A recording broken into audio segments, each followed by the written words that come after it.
All right. Welcome back.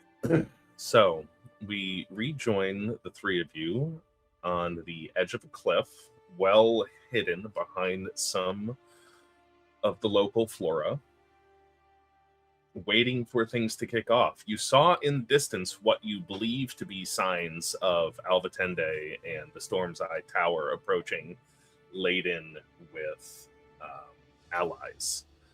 And if I could get someone to roll a d6 for me and just tell me what it is. Okay. 6. Okay. That's how many of us die right off the bat. Yeah. All of you die twice. All right. Now's the time to tell you that I'm part cat. So I'm got gonna say 7 that. more. Like that's nothing for Shanks' characters. Failed dice. An episode. All right. You believe that things are going to kick off here in pretty short order. Exactly when, not entirely sure, but you do have a little bit of time before your allies descend on the fortress. Is there anything you would like to go ahead and do, or would you like to wait? All right, Cam. Wade. I think it's time. Get her flying, and we'll prepare ourselves. And as soon as we see you descending on the wall, we'll dimension door over to the northern one. So that we arrive at the same time. Hopefully, or maybe just a fraction of a second before you so I can sneak attack him. I could wait. I could do like sort of a fake out where like I go down and then I go back up and then the first one will be your signal. The dimension door's pretty instant, isn't it, Wade? Let me double check. Yes. Then we'll do it when you're within like 30 feet of him. Okay. All right. Yeah. Ready? Ready. All right. I will touch Cam's shoulder and like, fly. Do you have to say that? She said that she goes up. I mean, there's a verbal component, so I don't know if you have to say fly, but you know. Just like right. Now Cam is not stealthy. Correct. So she is, yeah, I'm gonna try to fly high up, I guess, so that I'm Okay. For some reason I can't get to my sheet.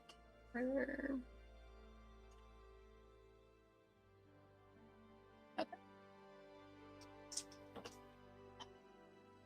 I don't have invisibility, do I? I have C invisibility, and that's not going to help. So, yeah, we're just going to try to fly, do a sort of wide arc over. You'd say Cam has a pretty light color palette, yeah. Right now she does. She did not start this game that way. Okay, so she won't be providing a ton of contrast with the clouds. No, she's like, she has white and gold, and I think the dress that she bought in town is like a blue and green color. Okay. It was supposed to match like the water. Gotcha. All right, yeah, roll a stealth check for me, and that is not going to be their DC to spot you. It will be part of it will modify the DC, depending on how well you do. Oh boy. You see that I have inspiration. You know, I'm going to use that inspiration. All right. That is a lot better. And I don't have a minus to it like I thought, so 19. Hey, that's pretty Not good. bad. Not bad at all. The first one was a 7. Not great. Right, yeah. Cam takes off and makes a wide, high arc over the water, starting to close towards the castle. It is gonna take, let's see, fly gives you a speed of 60 feet, is that right? Yes. Yes. So at 100, assuming you're going to be dashing, Cam. Oh, I'm very dashing. Yeah, I don't. She's gonna do a wide arc and she'll do her best. Just tell me, I guess, if I could go all the way without getting spotted. Tell me when to stop if I do, I guess. Yeah, fortunately, nobody that is on guard right now is looking particularly up. And there's no signs of you being spotted. It does take about, with this arc, it takes you about 4 rounds to fly to where you're going. And you guys wanted me to take the northern one, right? No, we're taking the northern one. Okay, so this one and these walls here, right there, are they on the same level as those Fomorians, or is this like a different? Is this like tower here a different level? It's there's a little bit of a step up, but okay, but I could see them if I went there. Yes. Everything? Okay. When she's about halfway across, I'm going to cast Bark Skin on myself. And then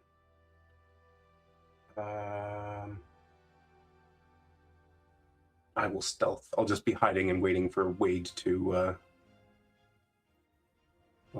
lounge to grab me, and I'll be doing my best to hide my presence and wait for the moment to pop over there. Let's say, Cam, while you're flying across, when you get about halfway, you notice a change in the weather. The wind starts blowing in from a different direction, and you can feel some raindrops starting to fall on you, which catch up with you. I don't know if you're flying like Superman or if you're just hovering, but I think I definitely think that when she flies normally, like with her wings, she is just like standing straight up, sort of thing. Okay. So yeah, it happens very quickly. You can feel some rain on your back for a moment before the storm overtakes you, and then rain starts falling in front of you a short second later. And you also notice this large skeletal dragon with sort of purplish energy suffusing it, giving it like the illusion of a complete solid form instead of being mostly made out of bone. Cranes its head up to look up towards the sky as this rain starts falling. Please be distracted by our allies and not see me.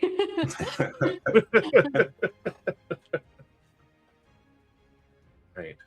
Wade and Learas, what's going on back on the cliff? Are we ready? Yes.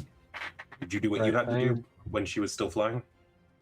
Yeah, I used a mirror image from the Ion Stone. I do have greater invisibility. What a Cam move. It only lasts for a minute though, right? Yeah. It does. And then we're ready, so all right, we're gonna go. Cast in Dimension Door. Bibbidi bop.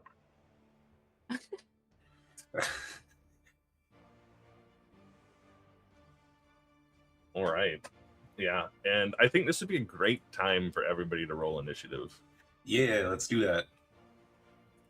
Don't screw me over. I also... It screwed me over. 14. I also 17. don't think Cam's gonna completely land either, because I think she wants to do a moonbeam from up in the air. Nice. Oh, good. I don't think I have a plus to that. Yep, that's a 9. Very nice. Okay.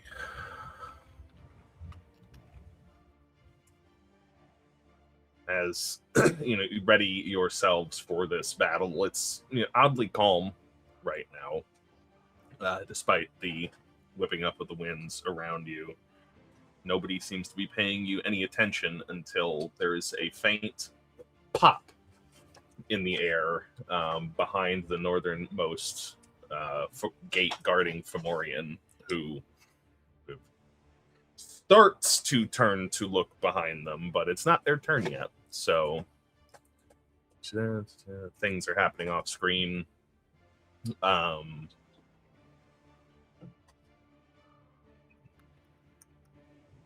Okay, yeah, we're gonna be here a while.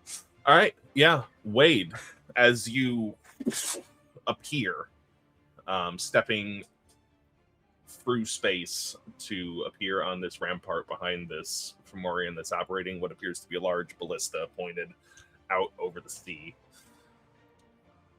Let's kick it off. Right. Is this a new round, or is it count as Dimension Door as my action? And they say you did that. You did that before initiative happened. Okay.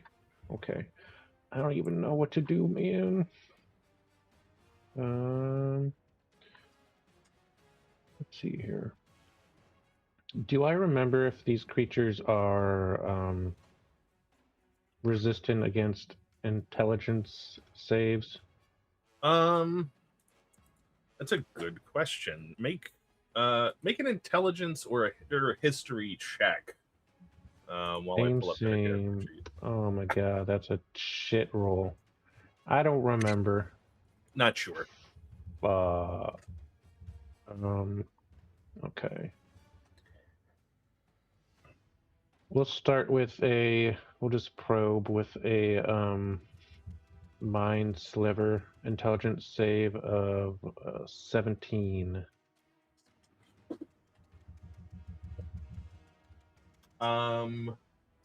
That is going to be. Which way's up? That way. That's gonna be a failure. Okay, that will be 9 psychic damage, and can you roll a d4 to subtract from the next saving throw it makes before the end of my next turn? Got it.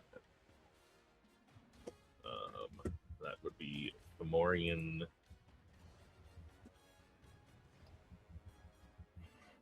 All right. As this thing starts to turn around to look behind it, it's just racked by this sudden intense pain in its head and stumbles or shudders. Anything else from you, Wade? I will. Is there like somewhere I can find cover? From what? I guess. Anything that I think sees me. I don't know. If I hid behind these stairs, would that give me cover from the Fomorian? That would be a decent. I'd say you'd get half cover from pretty much anything that's not at the base of the stairs in that position. Yeah, that's good. Image less for 1 minute. Okay. All right, that should be my end of turn. Will be your end of turn. Learas. Ooh, I'm actually going before things. Okay. Yeah, I would like to sneak up to it and sneak attack it. All right. Yeah. And...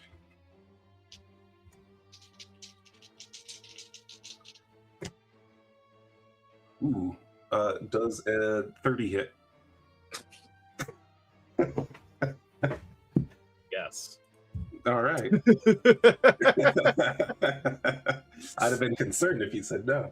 I didn't even have to check. Okay, so I got a lot of things to do here. Okay, so I'm using my whip, so that's going to be 3d4, and then sneak attack is going to be 3d6, and then that's actually it. That's all I can apply to this attack. Okay, so 6, 9, 10, 16 plus 6, so 22. 22. And what type of damage is that? That is, it's 1d4 plus 6 is slashing, and the rest is piercing. Okay. Yeah. As you lash out with your whip, cutting a gash across this thing's back. It howls in pain, and you're pretty sure that everybody within earshot is now at least aware that there's something going on.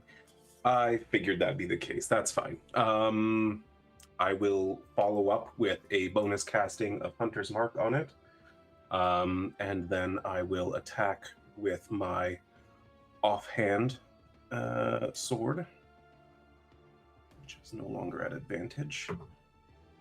That's a nat 20. Okay, that'll hit. Yeah. So that's going to be, oh my god.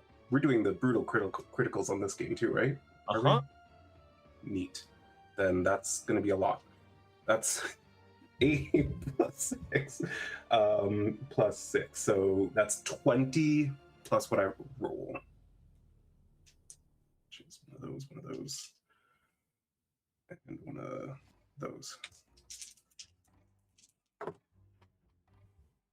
20 plus 6, 19. So 39. All right. Big ol' hit. Yeah. And then finally extra attack with the whip.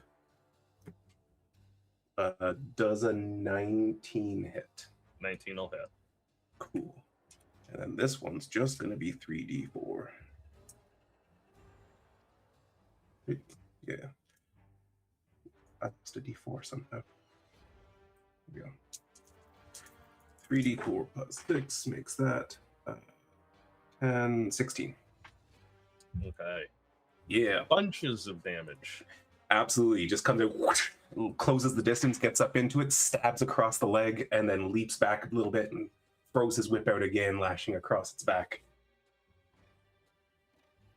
Crazy.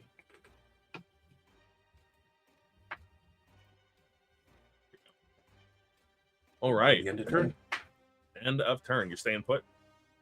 Yeah. Yeah, I don't want him going after Wade. All right.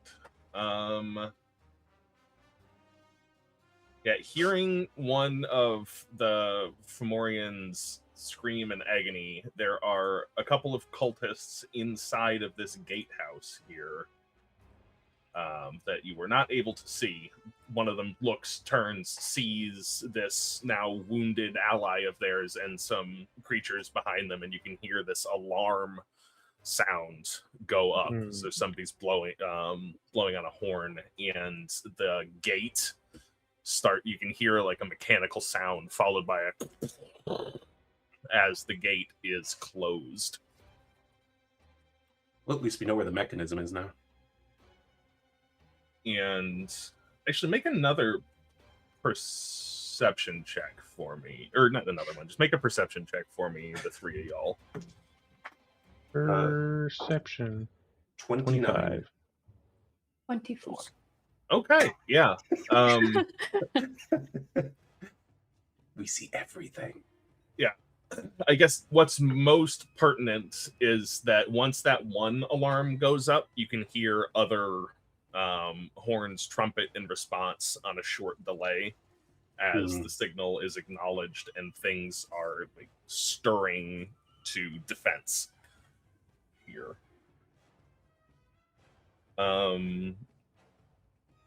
They're far away. Hearing that, these guys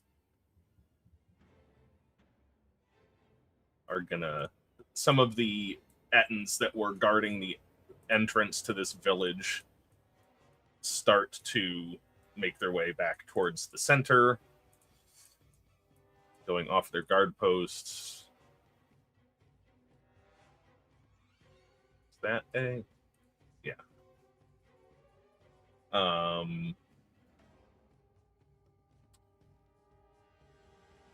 These two Fomorians that are guarding the gate then stand in the direct middle of the path, brandishing their weapons to prevent whatever is happening. They're not entirely certain what's going on yet. Have not received any orders. Fair enough. Where is C? This one.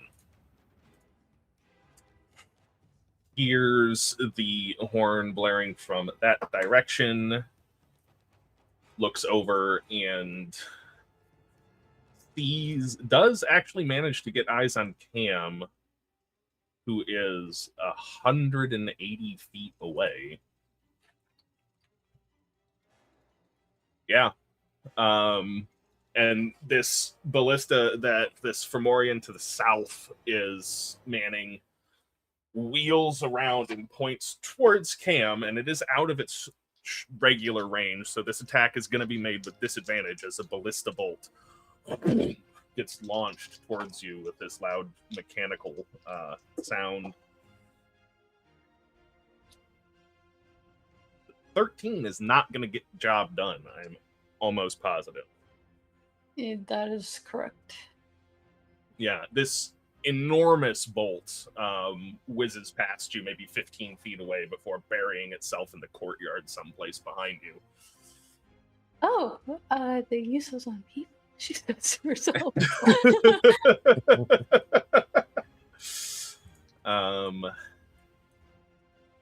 Which one?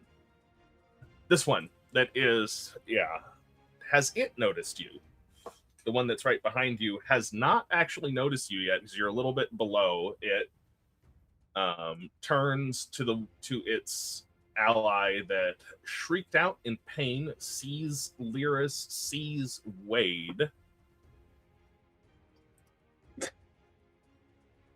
What's the range? 60 feet.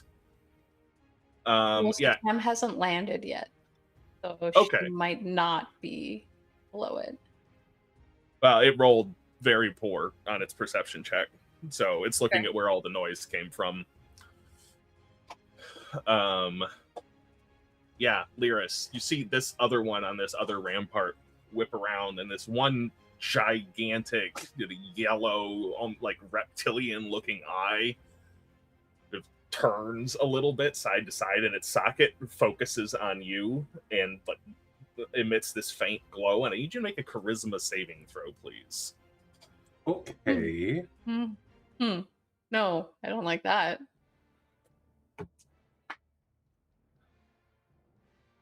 How about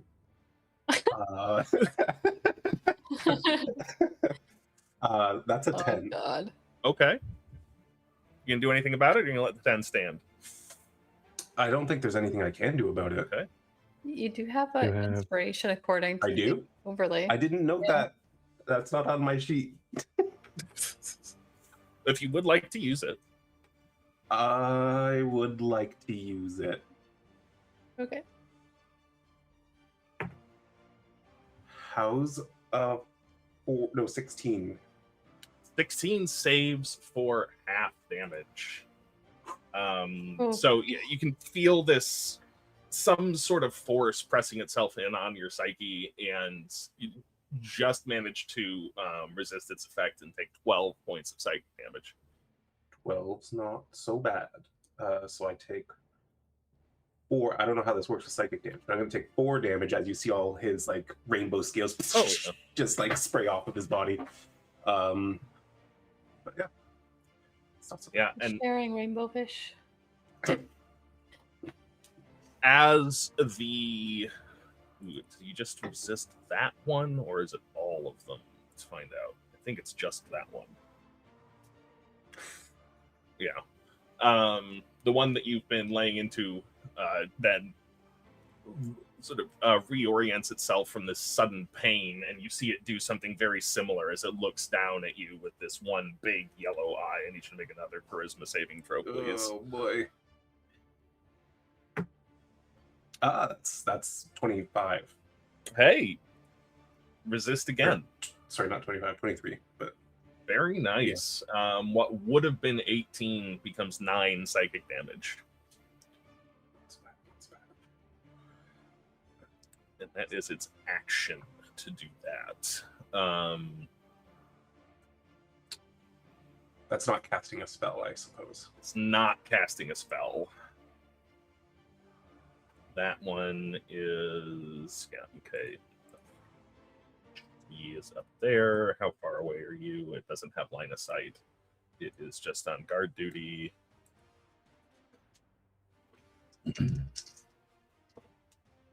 All right. You can hear sort of a rattling and creaking of bones, followed by this unearthly howl as this greater death dragon takes to the sky.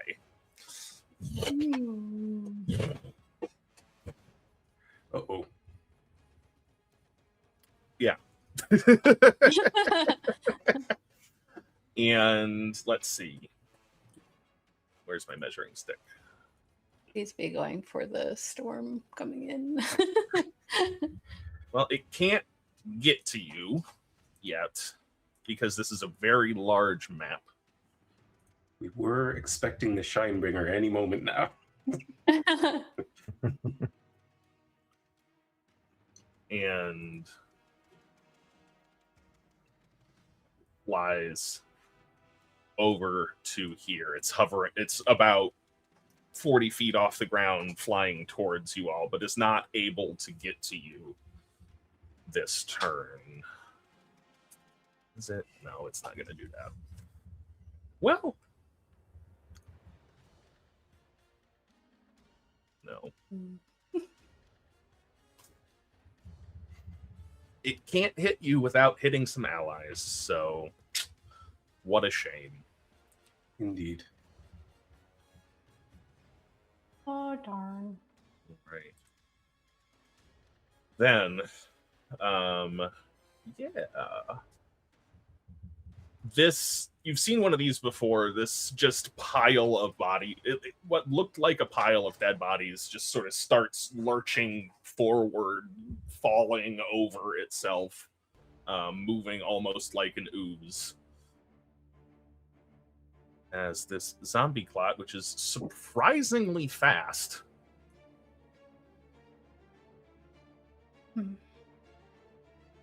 falls over the fence in between these tents and is able to make its way over to there.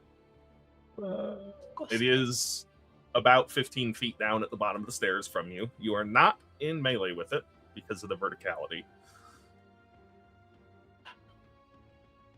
Similar story over here, starting to move towards where the sound was. And Cam, we're around to you. What is the play here? Oh, God. Wasn't expecting this dragon to come so quickly. That's what she said. Same.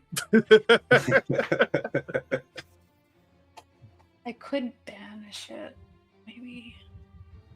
That's not a bad idea. It does kind of fuck up the rest of my turns because it also might have legendary resistance.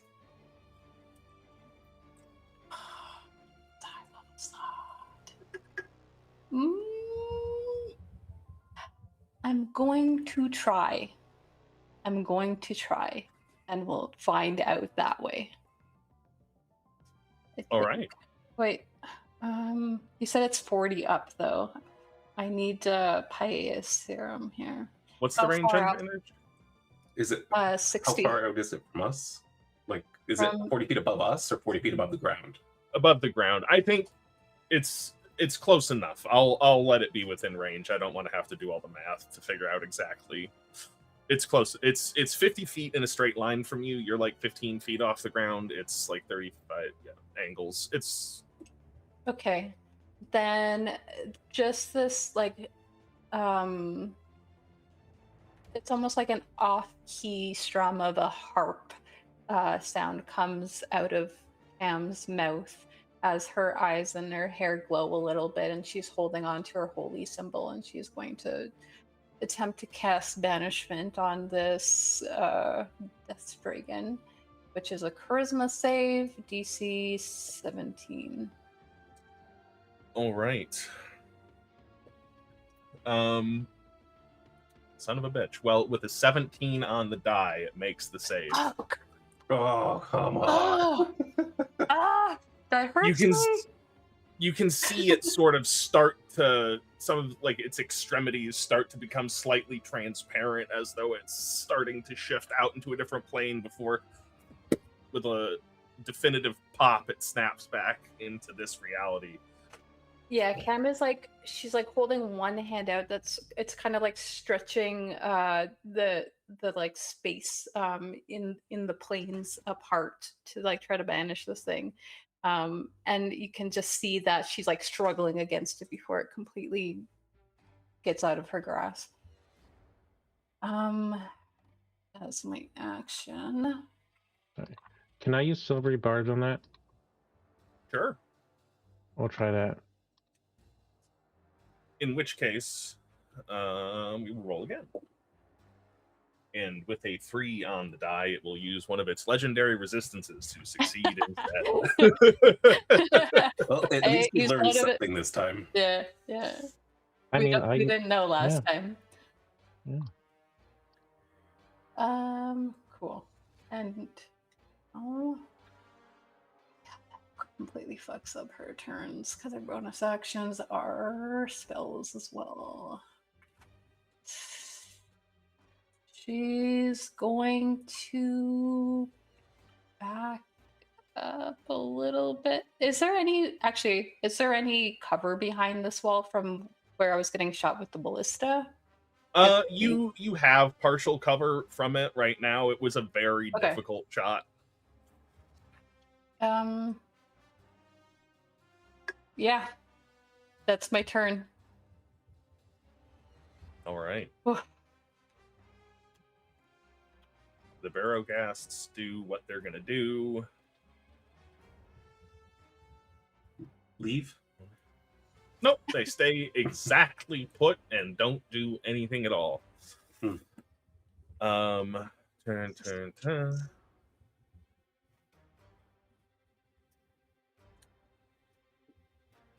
I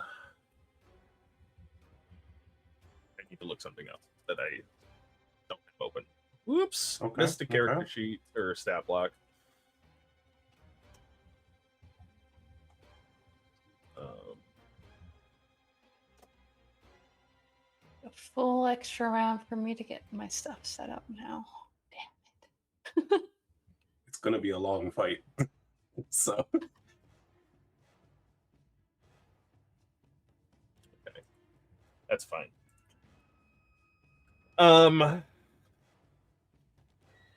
Wade, would you be opposed to me giving us some cover? Cover? Yeah. How so? You know, make it foggy around here. Throw a sheet up. Hide behind it.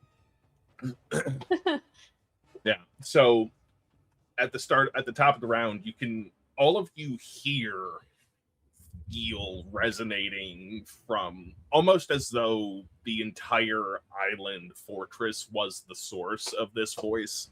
Some language that you don't understand that sounds deep and guttural.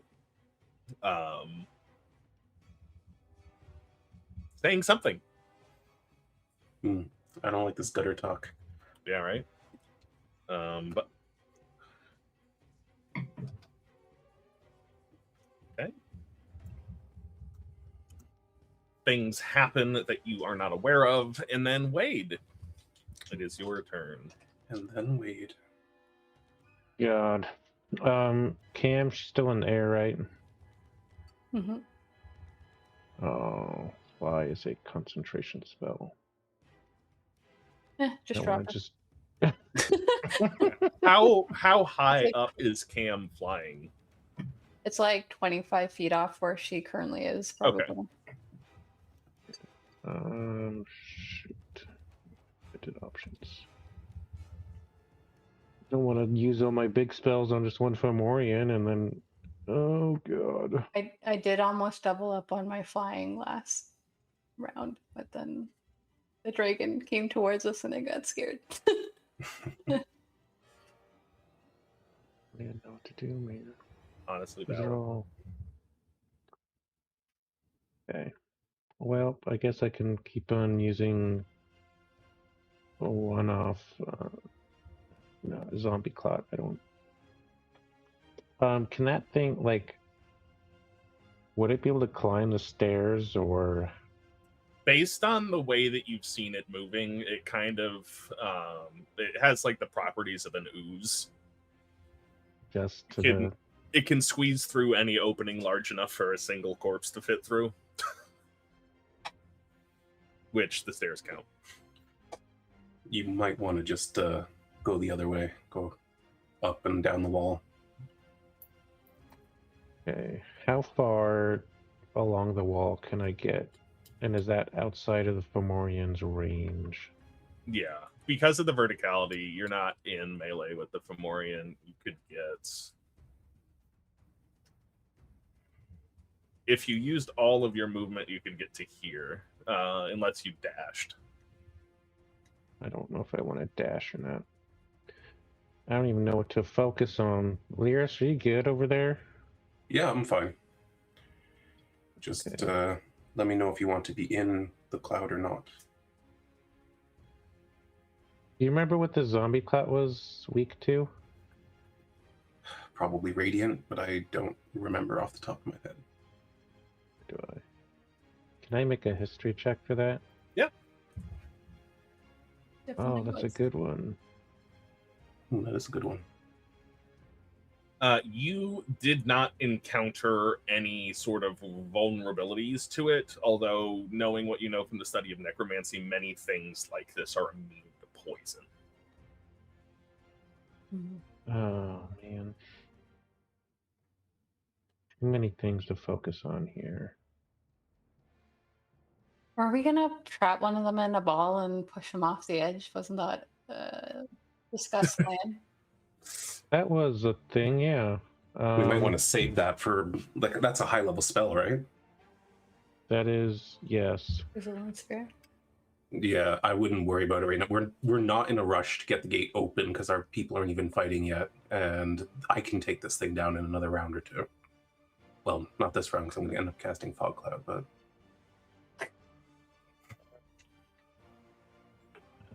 Concentration. Sorry. What we got here? Chromatic orb. I can do that, right?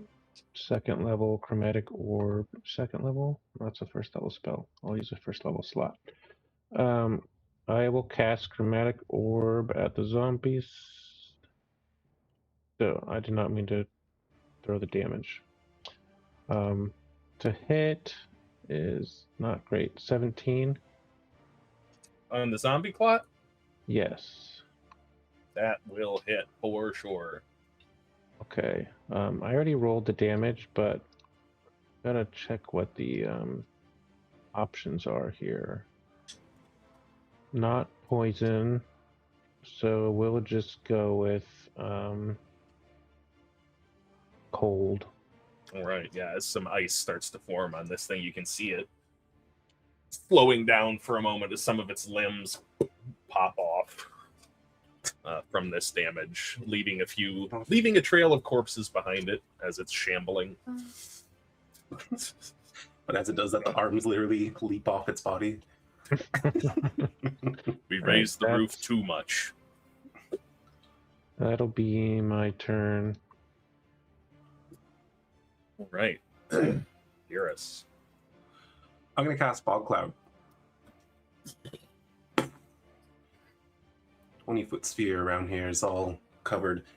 Wade, you were at the edge of it, but you were also enveloped in the cloud. So for now, you were obscured from sight. And I guess I will use my bonus action to hide for now. Okay. I don't think I have much else I can use it for at the moment. Yeah, make a stealth check for me with advantage since you have total cover. Yeah, that's going to be a 30.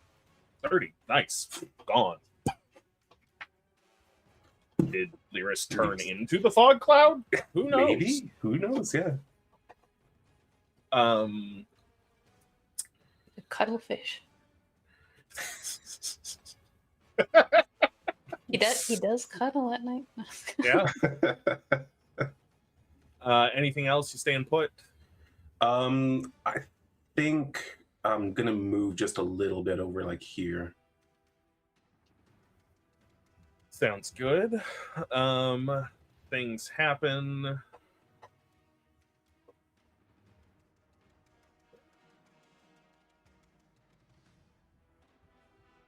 is this thing's move speed?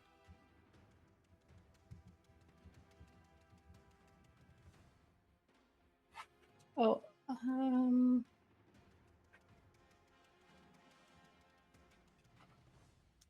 you guys should also have you should have 15 temporary HP, I think.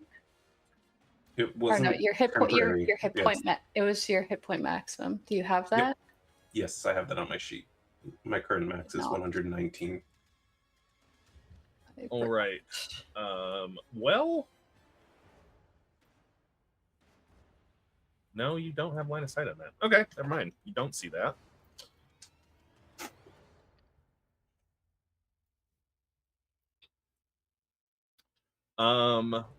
You might see this.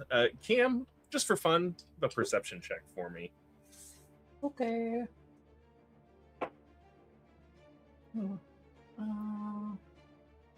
13. I think that's good enough to see it after it happens. So,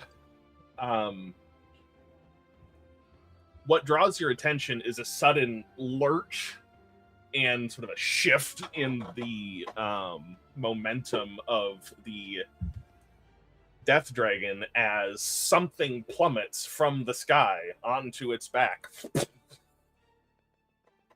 As Riven Fowler arrives on the battlefield from Yeah, the clouds. Yeah. that was awesome. And she is going to make some attacks on the dragon once her character sheet finishes loading.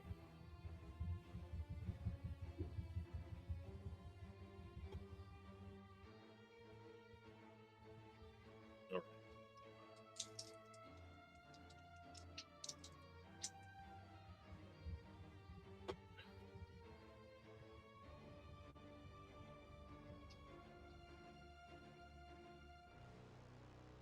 Yeah.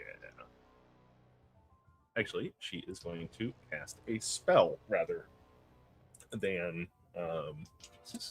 okay, the character sheet preview in the maps pane needs work. It's fine for creatures with stat blocks, but for creatures with character sheets needs a little work. Characters, Riven Fowler. There. Oh, so that's why. D&D rolled a 1 on their API check. Character sheet is down. Okay, well, we'll see what I can do from memory from her character sheet. Fuck it, we'll do it live.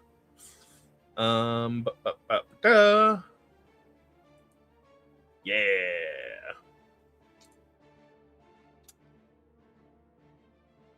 Yeah, as she casts some spell that you can't see from here on it, and saving throws happen, and an amount of damage is dealt. Great.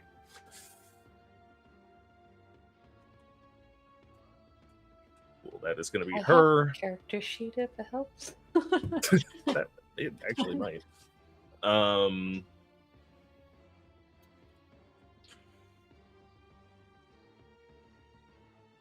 cultists are doing things. There's so many. Oh my god, why did I get so many? Now that the alarm is raised, you can see out of some various doors and hatches in the ground that open up,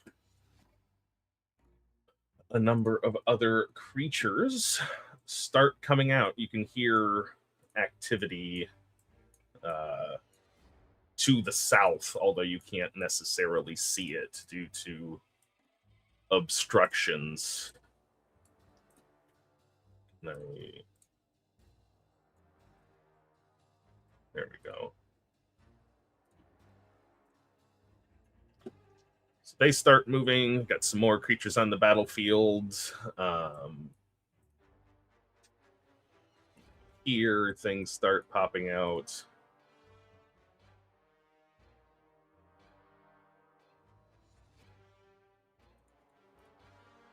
And we're back to the Fomorians on the battlements. Those two are standing guard against anything that would approach from that direction. Number C was the one that fired at you. And with its help from its cultist ally who reloads the ballista for it, it is going to aim at you again, Cam, and take another shot with disadvantage and partial cover. And that was a natural 20, but thanks to the disadvantage, it is a 15, which does not hit. As another from a ballista bolt lodges itself into the crenellations that are just beneath you. If they had aimed a little bit higher, that would have been bad. Alrighty.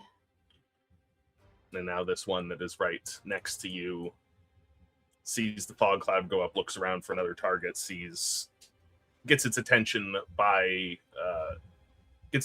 brought by the ballista bolt crashing into the wall, whips around, sees you, and is going to swing its great club at you, making its multi-attack. First one is going to be a 21 to hit. Gonna hit. Nice. There we go. Be 22 points of bludgeoning damage as this club smashes into you. Yeah, I think the ballista like smashing into the wall, she kind of like rights herself a little bit and then immediately looks up and sees that this club is coming towards her and just gets like smashed into that like the side of the wall where she's standing. Yeah, and then it winds back up for a second one, trying to come down on top of you now that you've been smashed into the wall. That's going to be an 11 to hit, which fortunately misses. I think she intentionally pushes herself back further, even though she's like, she might fall on her ass a little bit. And the wind that kind of pushes her armor forward kind of prevents her from falling all the way back. So she's just kind of getting tossed around on this wall. And then, much like it was glaring at Learas, now it focuses its fell eye on you. And I need you to make a charisma saving throw, please.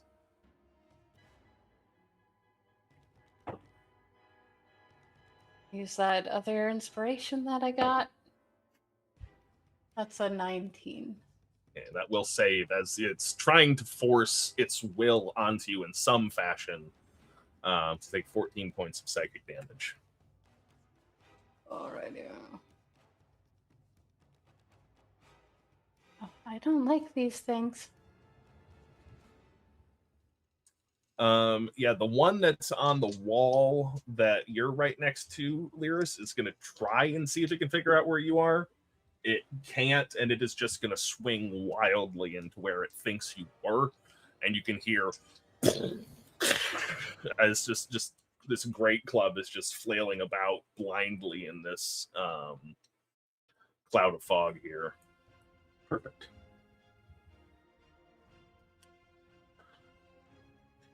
Brings us to the dragon, who cannot see you anymore, has Riven on its back. That changes things a little bit. It is, I think, going to do a corkscrew and try to shake Riven off, who does fail her dexterity saving throw and does fall, landing on the ground there, but she's going to use her reaction to cast Featherfall and lands very nicely. And then it is going to make a perception check. And Cam, you can see this thing once it does this it's just doing this corkscrew in the air, flying towards you as it drops Riven like right here. And then it's suddenly you can see it catch something in its eye and hard pivots to flying straight up. Yeah, she's just like she looks up for just a second, then realizes, oh, I was like, I should probably be focusing on the person in front of me.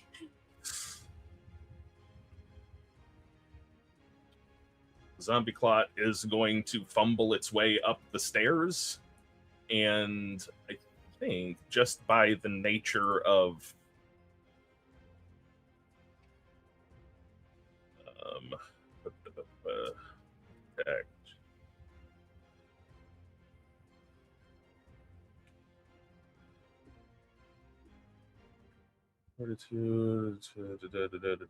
okay, yeah, nothing from just touching it, but you this Learas, you have to push yourself all the way into the corner to avoid being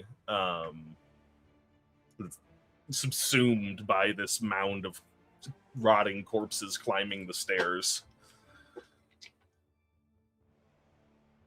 And it can't see you, but I think it bumped into you and understands that this fleshy thing that it touched is not part of it and is going to try and it's just because it's taking up this entire landing.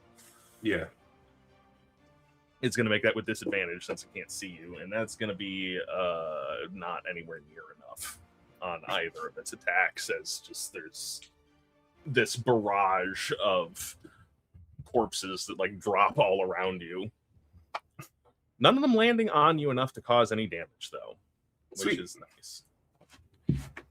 This one makes its way over there. They call me the Corpse Dodger. And Cam, back to you. Cam is going to the one that's shooting the ballista. That's the one like right on the other side, across from us. That is Morian? the one that is far to the south, back towards where you came from. That one shooting the ballista? Mm-hmm. Okay, then I'm going to go around. M is going to hard to tell how far I can go here. Okay. Cam is going to go onto the other side of the Fomorian and yeah, she'll land there, I think. Yeah, easy enough to do with your fly speed. And then she's going to her eyes start shimmering this like gold and silvery shimmery color as these wings come out of her back, and she's going to use her Radiant Soul, get a bit of extra radiant damage as her action. And then bonus action, she is going to at 4th level, maybe? No, let's save some of our lower or higher level stuff.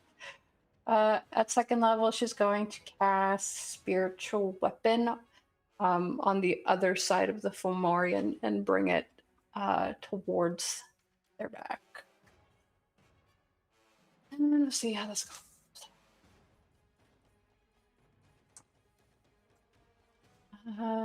That's a 22 to hit. That'll definitely hit. So that, and I'm gonna use my radiant 11. So that'll be with my spiritual weapon and my radiant soul and my divine strike. That'll be 22 radiant Woo. damage. Very nice. Good solid hit.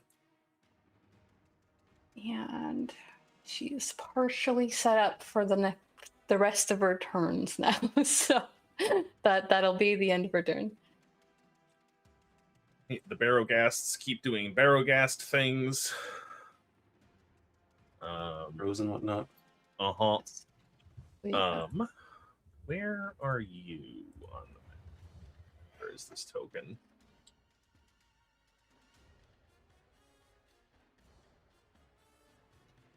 Okay, yeah. Cam, you see, suddenly you have a little bit of company as another person falls plummeting from above the clouds, then very, very quickly snapping something in their hands and coming to a soft landing as Guard Captain Wallace Bernhard shows up, now having been airdropped. She's like, oh, is that how they're all gonna come? Looked like you might need a little help, and Watch out for the ballista to the south. good to know. Makes an attack with the sword on this thing. And that is definitely going to hit, and that is going to be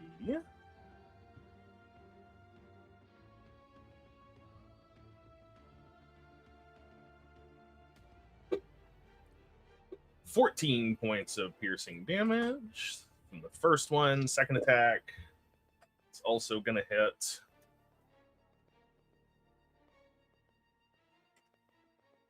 Another 16 points of piercing damage, and what's the range?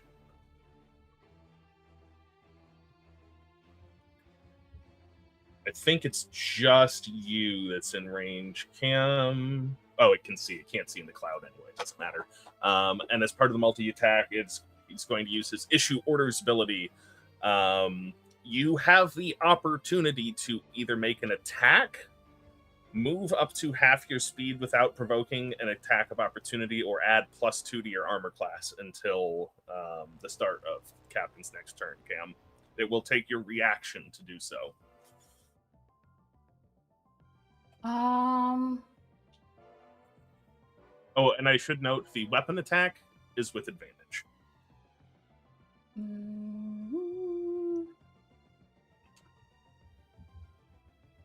Let's hold on.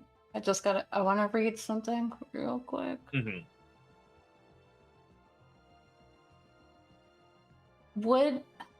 If it's a reaction, that doesn't count as a turn, right? Correct. Well, Okay. Maybe. For Doesn't what count purpose? as your turn. For my radiant soul, I can only do it once a turn.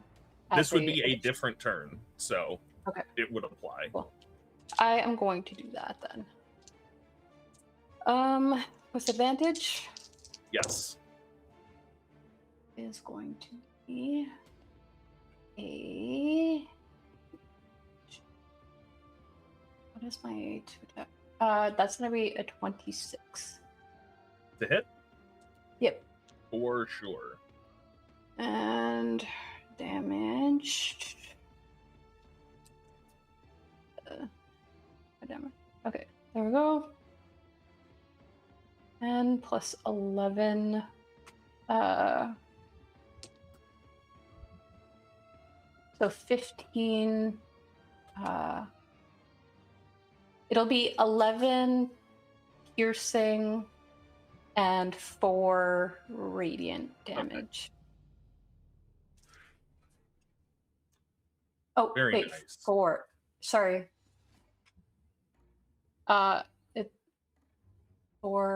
It 15 radiant damage if I'm adding 11. Yeah.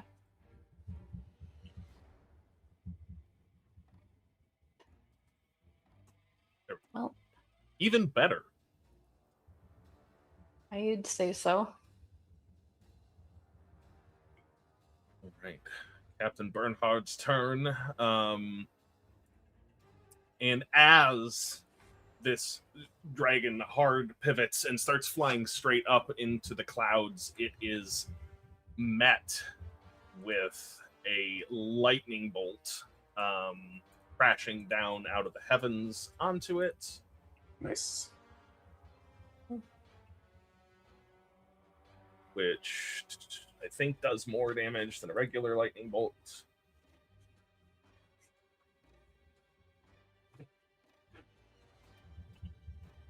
Under such conditions, the spell's damage increases by 1d10. Great. It needs to make a dexterity saving throw. It fails. Is it gonna... No. It's not going to use a legendary resistance on piddly lightning damage. 4 of those. Well, it might have if it knew how many 10s were going to be in there. Sheesh. Yeah, as this bolt of lightning crashes down from out of the sky, dealing a pretty solid hit to this dragon's face, but it continues. I just changed its name to 26 instead of dealing at 26 damage. That's cool. There was an update to the user interface since the last time I used this that was fairly substantial for the people keeping track at home. And you can see now the bottom of the Storm's Eye Tower protrudes down from beneath the clouds as much of the cavalry is here. Sweet. Once again, though, you hear that voice resonating from within the earth itself, seemingly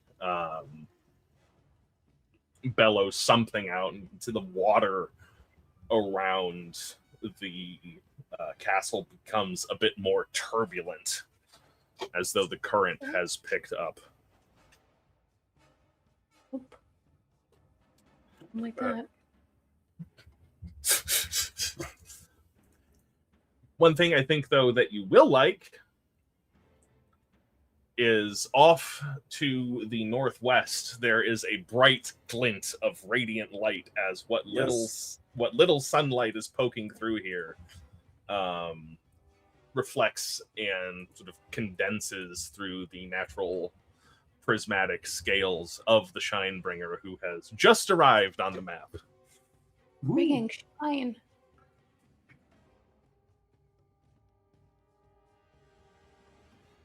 And they do that. That happens. Where's your token? There you are. As another figure, you can see, jumps off of the edge of the tower, catching themselves with a feather fall about halfway down, again snapping a token. As Brielle Fowler shows up. Ooh. All right.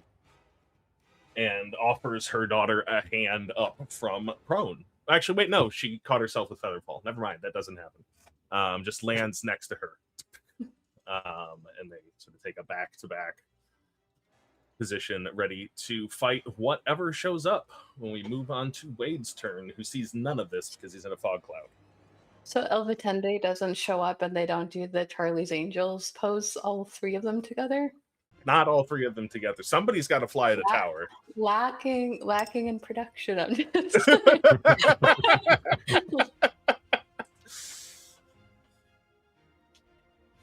I can't see nothing.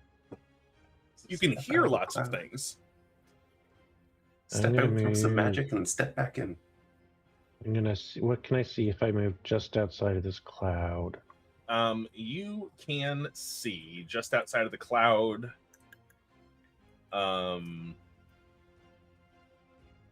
You can see that a number of new creatures have appeared on the battlefield, coming out from the structures far to the south that are making their way towards you. You can see that other zombie clot is about to make its way through that interior gate. You can see the death dragon is about 100 feet in the air above the spot on the map where it is located. And you can see the bottom of the Storm's Eye tower. You know what? I'll just I'll mark it on the map. It is above. Okay. Please draw. Why do you not draw? There. Okay, I can't. Above this area. So my fog cloud isn't like, it's lower than the ground I'm standing on, so he should see the top of the Fomorian at least. I don't know about the zombie clot. I don't know what all those are. You probably see the top of that then. It's fairly tall. At least enough of it to understand where it is.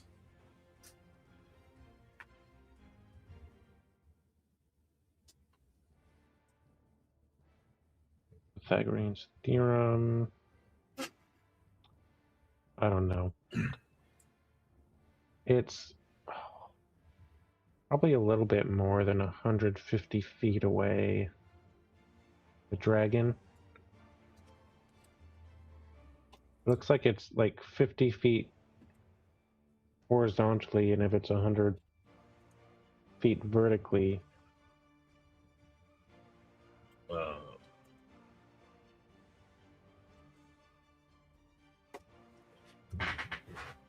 It is... Yes, it is a little bit further away than that.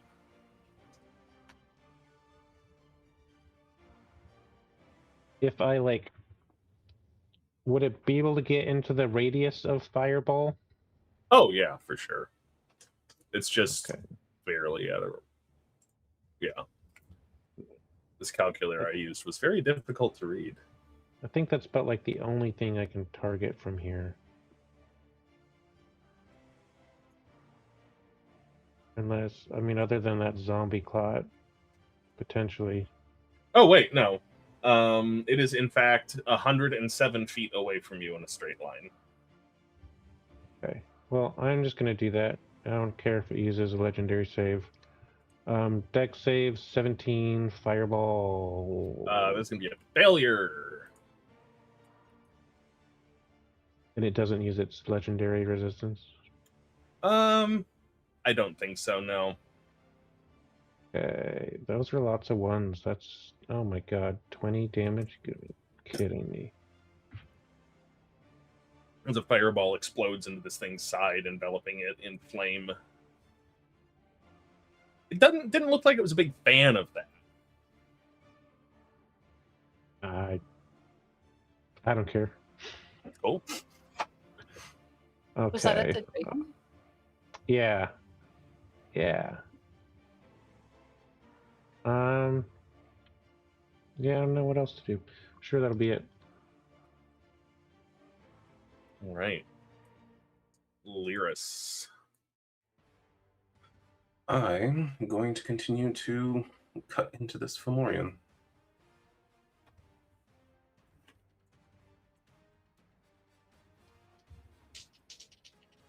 And you can see it, but it can't see you, right? So Correct. You have advantage.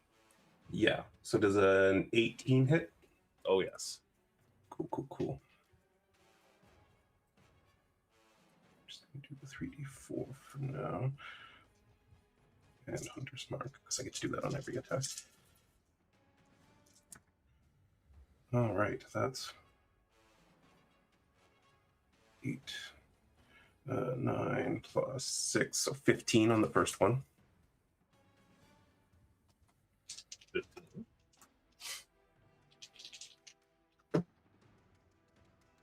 Oof, double threes. Does a 14 hit? Ooh, that just hits. 14 is its armor class. Oh, wow. I was not expecting that. Okay. So this one... They're big and slow. Sword. Yeah. So that's only 12 piercing damage. Come on. Ooh. And that's a 30 to hit. So Yeah. I assume we're good on that one. So that's going to be unloading everything on my third attack. So that's the whip plus Hunter's Mark plus 3d6 for sneak attack plus 1d8 for Hunter's Prey. Okay. 10, 15, 19, 22, 24, 26 plus 6, so 32. 32, very nice.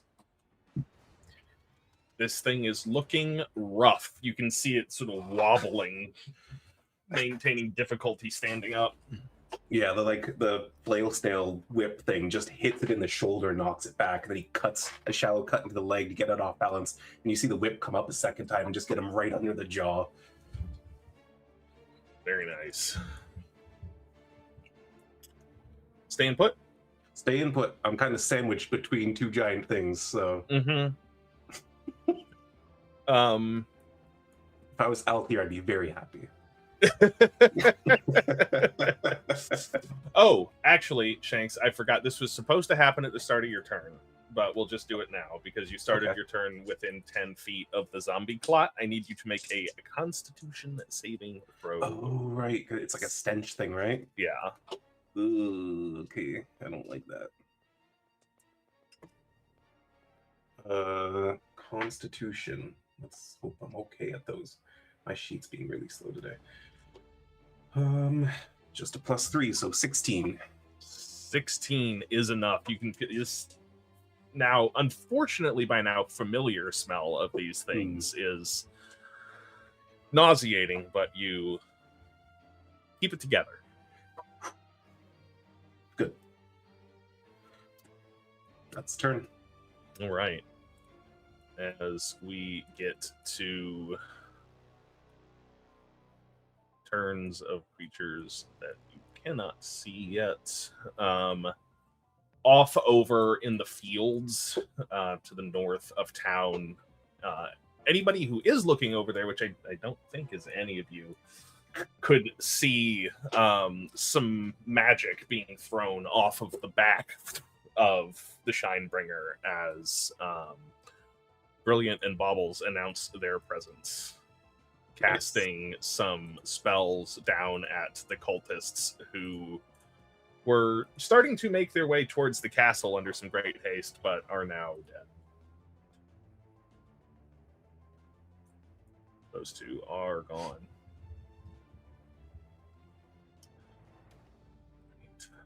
And that thing's turn. It'll get there one day. Eventually. This one, though, is already on land and pops out of that building, having just hoisted itself up from the docks. And it can move on land not particularly quickly as it dashes over here. Those will stay there. All right. Yeah,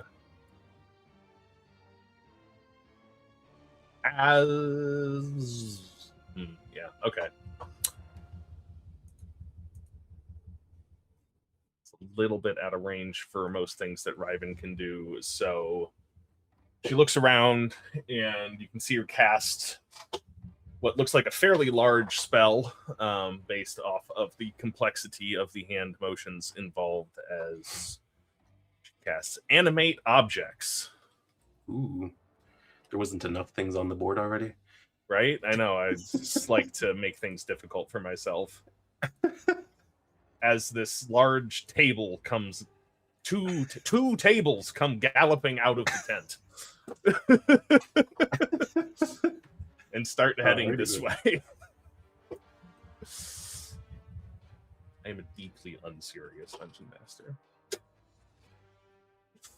That is going to be Riven's turn as the cultists start again to run this way.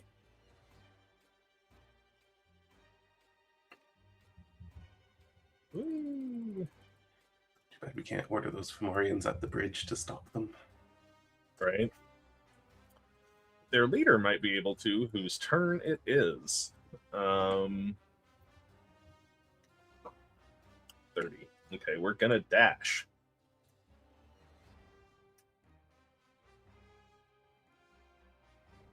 Dash 60 feet, get there.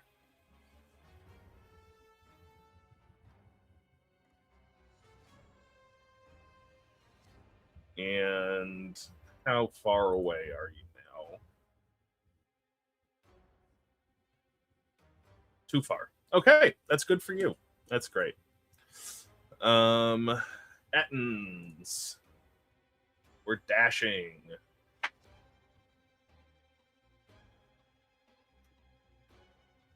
Yeah, I can get there. Starting to engage the animated table.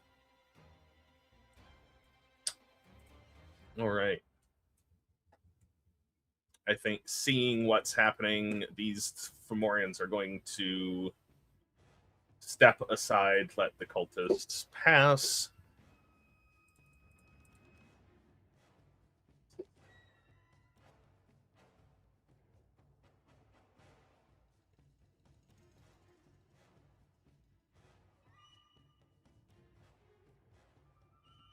Crazy long shot, out of range.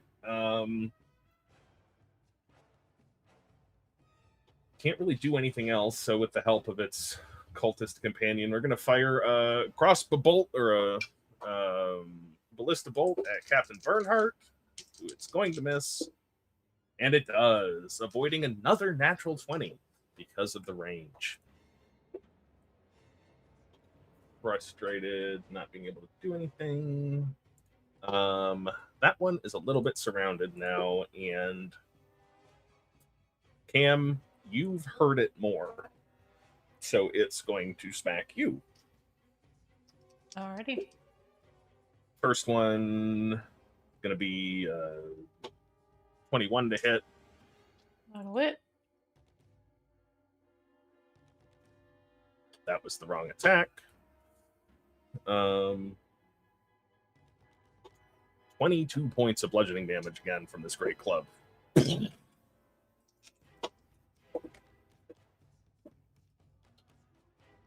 And the second one is an 18. I think It'll miss. Whew, very close. And once again, it's going to try and do whatever its eye does. If you can make a charisma save, please.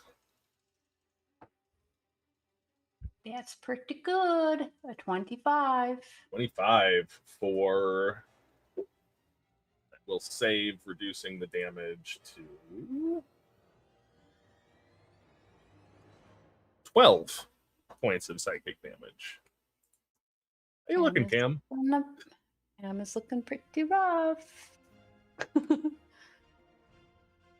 Frustrated, not being able to really do anything from here. These Fomorians keep it there, and we can dash to.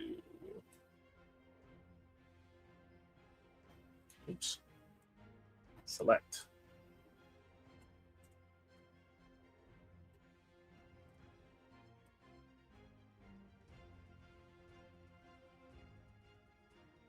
Got more of them coming.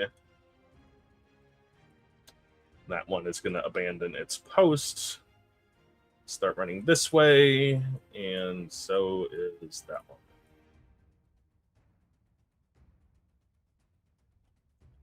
As they dash. Fucking swarmed by giant things. Fortunately, there's 2 tables in between them and you.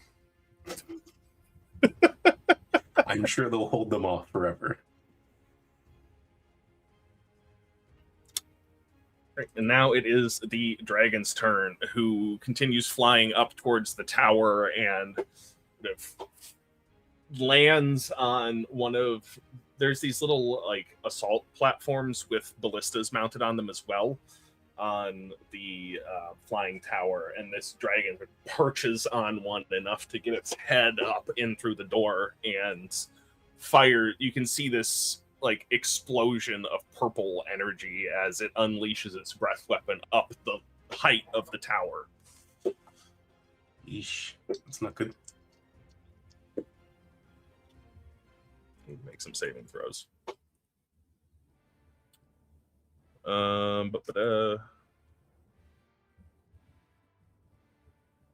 Woo! All right.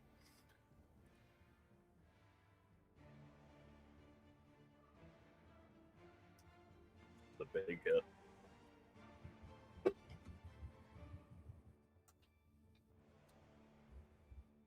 Okay. The zombie clot, kind of aware that you're there, Learas is going to swing wildly at you again with disadvantage.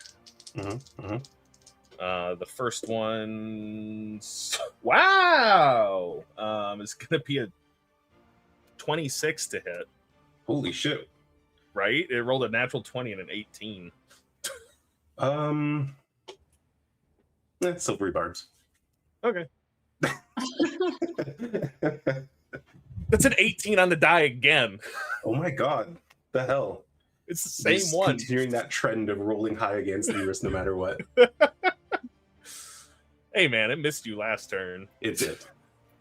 This would be 21 points of bludgeoning damage from the first one. Ugh, that's a lot. And with a 13 on its second hit, it's going to miss. Oops. I typed what you said instead of what I was thinking. 84. Sorry, it missed me with the second one. Yes, it missed you with the second one. Cool. And this zombie clot is going to engage with the table. Is it going to do that? No, it's a table. It's going to engage with... What's the range on its ranged attack? 30 feet. Can it hit Riven or Bree? Yes, it can. Those of you outside of the fog cloud see this thing's arm, which each finger appears to be made of an entire body, like reach into itself and scoop up a handful of corpses and just launches them towards Riven and Bree.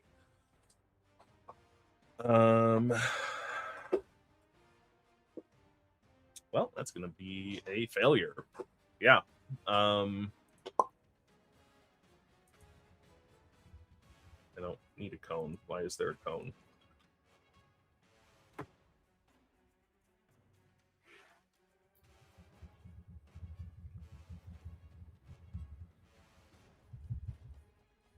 As Riven becomes entombed in a pile of limbs that have been launched at her.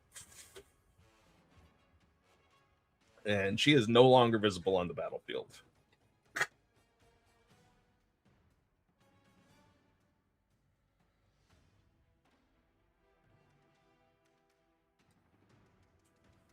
Cam. Yep. What was our ruling on using things like our potions or larva? What's the action economy for that?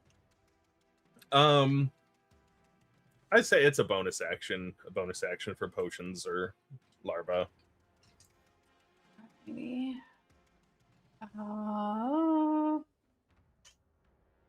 Oh, how big do we want to go here? You're hurting. You are hurting. Okay. This has gotten messy so quickly. Cam is going to... She's going to cause all of the air around her in like a 30-foot radius to become like a dim sort of black, glittery, shimmering sphere. She's gonna lay down her Twilight Sanctuary, which will give me 11 plus a d6 temporary HP, which I rolled a 6 on, which is helpful. Still not awesome, but we're getting we're getting a buffer here.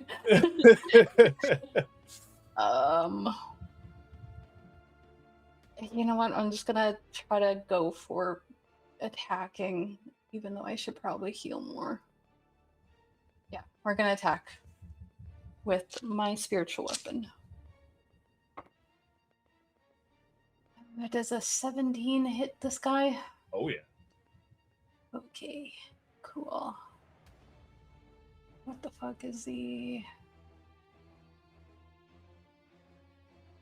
There we go.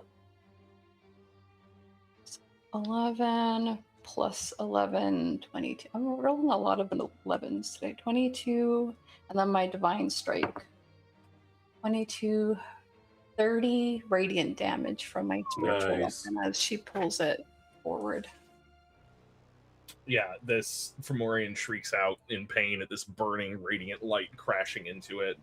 Yeah, good hit. Good hit. Really want to get Spirit Guardians up, but I'd also don't want to cause problems if I go down, so that's gonna be my turn. You do that. Yeah, some more magic launches off of the back of Shinebringer as Baubles now takes her turn. Back around to Captain Bernhardt.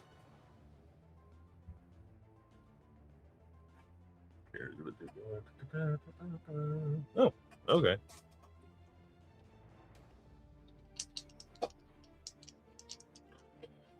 It's going to make, once again, going to do its multi-attack.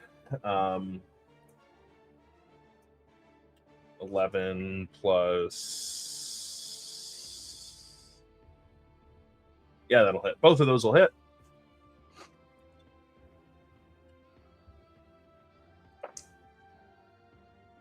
Good hits from Captain Bernhard for a total of 40 damage into this thing from him on this turn. Nice. And yeah, once again, it'll shout to you, finish him off, Cam! As it gives you the opportunity to use your reaction to make an attack with advantage. I will definitely take advantage of that. Can I use my spirit weapon on that? It's a weapon attack specifically. Okay. 17 plus something. 8. So 25. Oh, definitely will hit. And I'll use it two-handed since I'm not holding anything. Didn't really help. That was 8. All right. And with 6 hit points left. Oh, nice. And yeah, she's going to she kind of feels bolstered by that, and she grabs the trident with 2 hands and just like jams it straight in there. And she's about to unleash some of her radiant damage, but she sees that she's like got it deep inside this creature and just pulls it out. And you knock it off balance with that. It takes 1-2 faltering steps back and plummets off of the rampart here, landing half in the water. And some of this glitteriness just lands on Captain Bernhard, and he gets 14 temporary HP at the end. Nice. Which, Learas, you're also at the edge of, just so you know. You'd probably like within be or just outside? Just outside of it. Okay. I was considering moving closer to you if I kill this Fomorian next anyway. Yeah, like 1 square.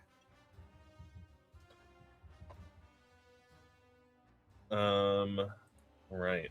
Yeah, in the tower, some more electricity gathers and another lightning bolt comes down, this time striking...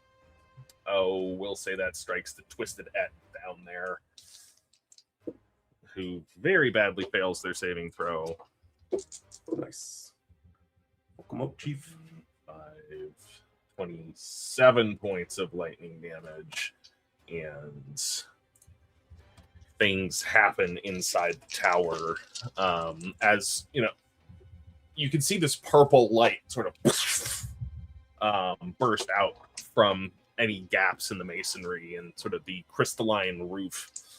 But then that is countered with some, you can see some flashes of yellow then also bursting out from inside of there as there is some kind of fight happening inside of the tower. Yeah. How much damage does her sword do? A lot. Giants versus dragons, baby. All right.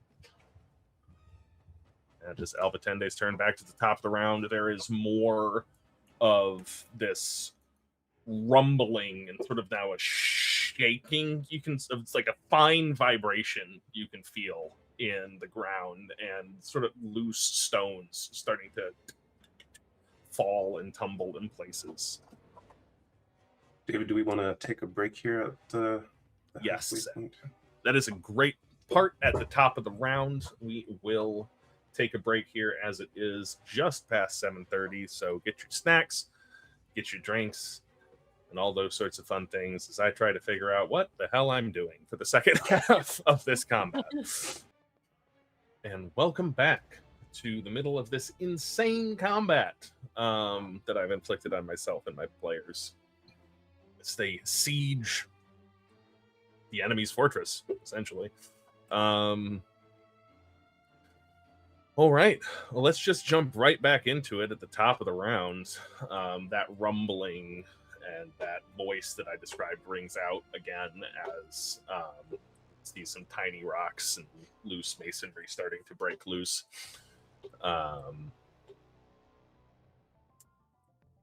The Shinebringer with Kenku in tow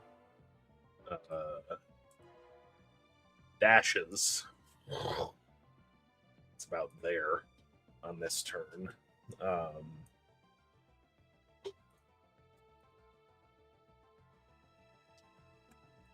Character sheets are still broken, huh? Oh, no, now it's working. I don't know what's going on today. Having some technical issues.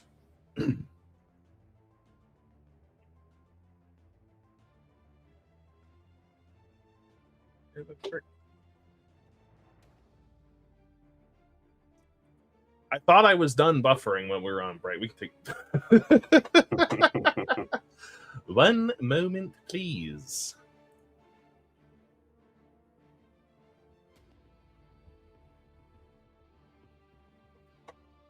There we go. Okay. As it is now Huntmaster Brielle Fowler's turn. Who is going to cast Hunter's Mark on this guy.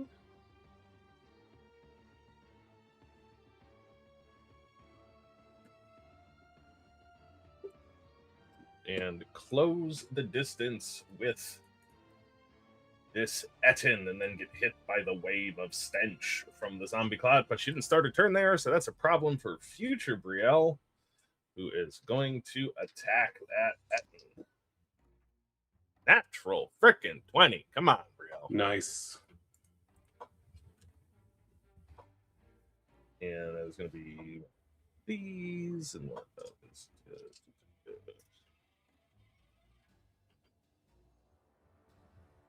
And there we go.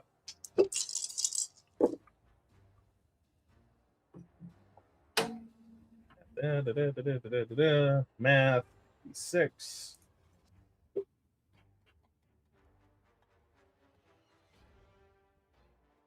Awesome. That's a bonus action. Okay. Yeah, she does what turns out to be a bunch of damage to this Etin, and with one strike takes it from looking all right, this one did just get crisped up by some lightning, to quite poorly indeed. And then she gets another one. That one's also going to hit. Not going to be a crit, though. And that one is looking rough. And that brings us to Wade. Wade. Etton's and Zombie Clot within fireball range. Definitively so. Okay, regular level fireball. Dex save of 17 for 30 fire damage. There. Could you put a circle down where you are going to?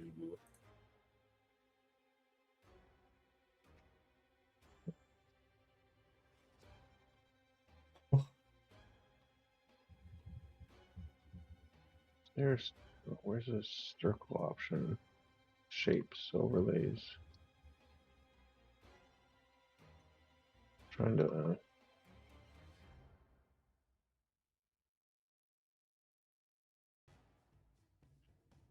Like there. Awesome.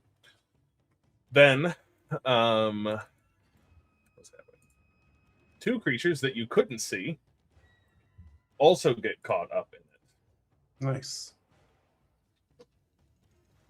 So I need 1, 2, 3, 4, 5 dexterity saving throws. Etton.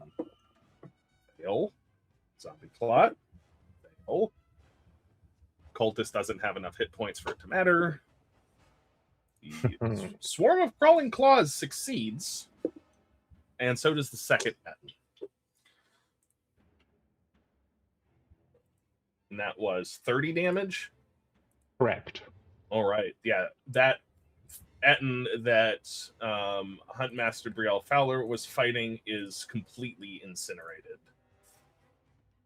As is this cultist.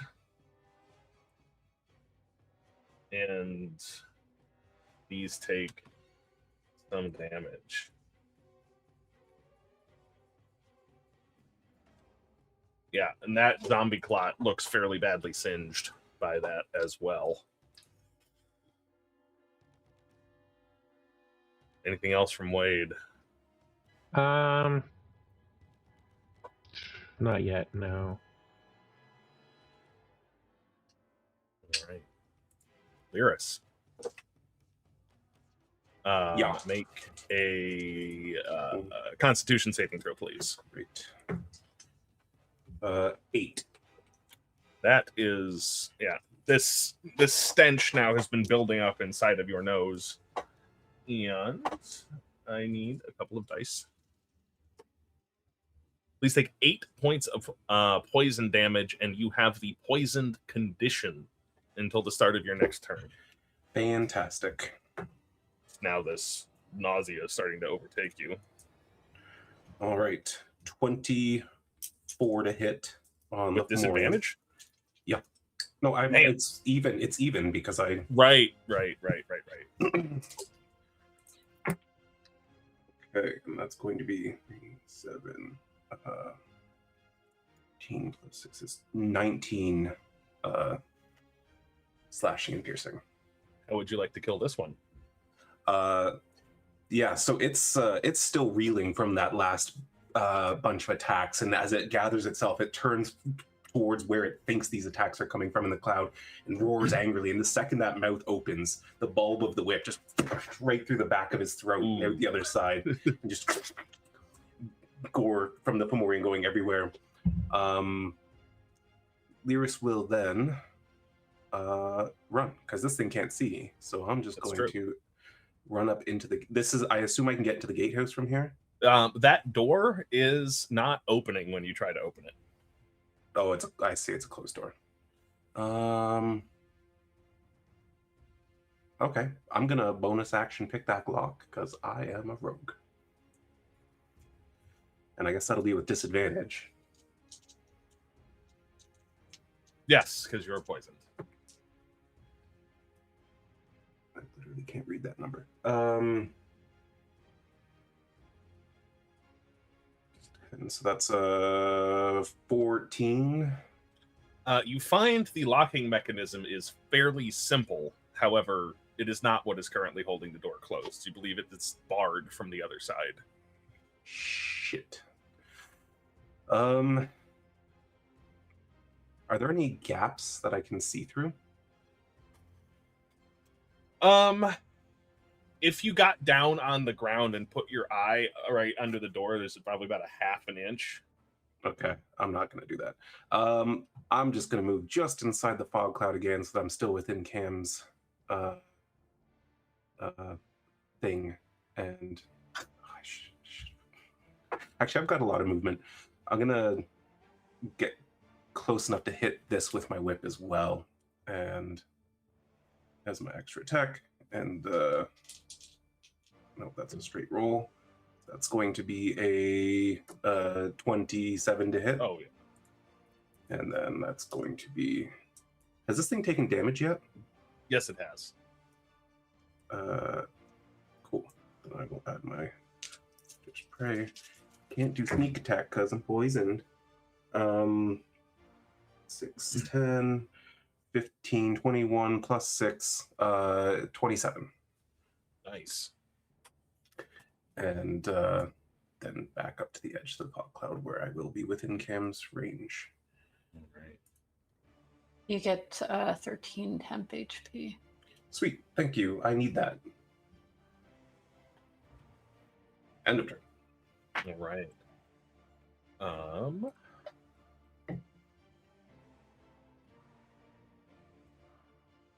In preparation for landing, Brilliant is going to cast a spell on the Shinebringer. Okay. This Deep Knight is going to hop on the back of this Fomorian and go for the ride.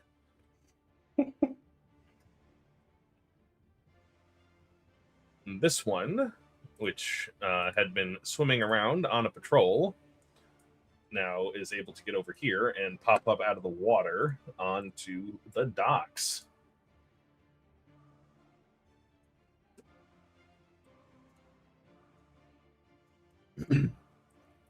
The swarm of crawling claws is still in its enclosure that it is stuck in.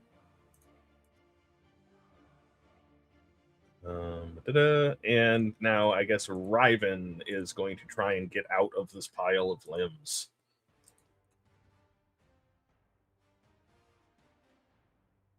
And how is she going to do that?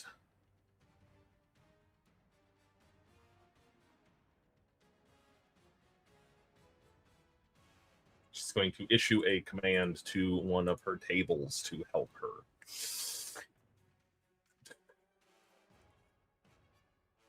This one will move away from the zombie clot, which will get an attack of opportunity at it.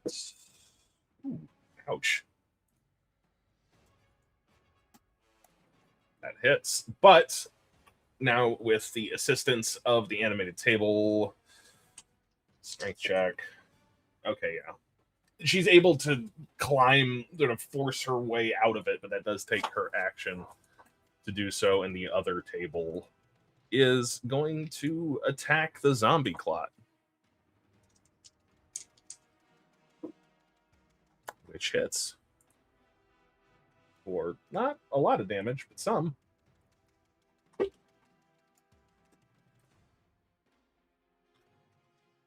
These cultists that are out in the village that were which were running towards the fortress are now pivoting and running for cover, seeing that you also brought a dragon. They're a little bit scared.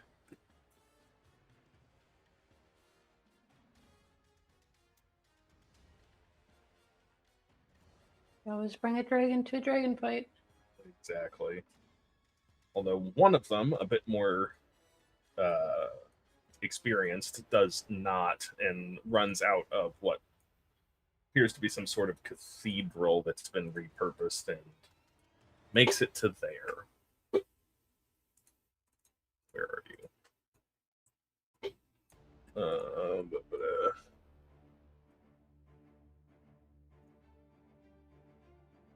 Not gonna run towards dragon. Not even for this. Oh god, I'm so far behind in initiative. Yep. It's fine. We'll be okay. Okay.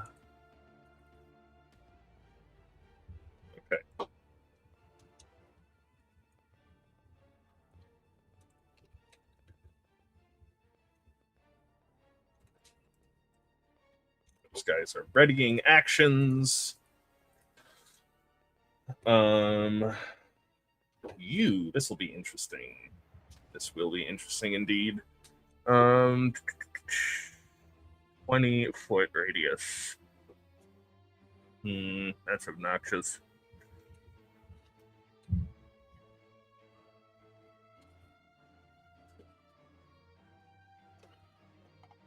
Yeah, this going to continue to dash to get towards the combat.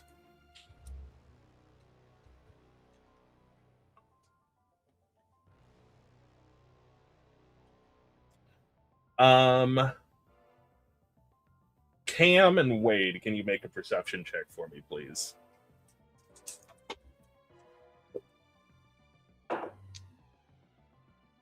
$17. 23. 23. That's good enough for both of you to catch. As these Fomorians are piling out sort of wherever they're coming from, trying to make their way to you, one of them gets a little bit too close to this southernmost Barrowgast, which starts to make a hostile motion towards the Fomorian until it takes a couple of steps back. Interesting.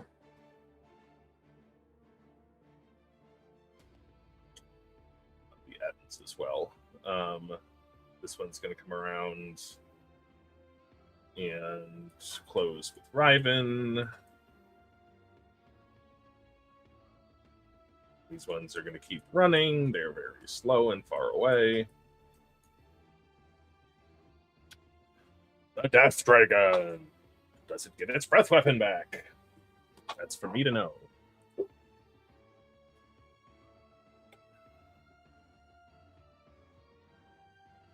Okay. It is going to make a bite attack at... okay.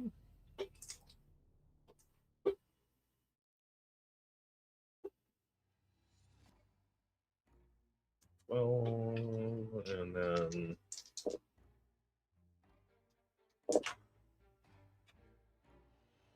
yeah, as you can see, this now, the dragon seems to be attacking the tower itself, is like biting into the masonry and rending pieces off of it, trying to make the opening into the tower big enough for it to fit through. Looks like it's doing a decent amount of damage to its structure. Zombie Clot A doesn't know where you are, but knows that it got attacked from that direction. And is... okay. With a... what's your passive stealth, Learas? Is that such a thing? Yeah, it's just 10 plus your stealth mod. That'd be 25. Then it... well, actually, what's its wisdom? Not enough. It doesn't know where you are. So it's getting close to you, but it's like swinging around wildly and does not target the correct squares. Plot B. Yeah, it's gonna fuck up the table.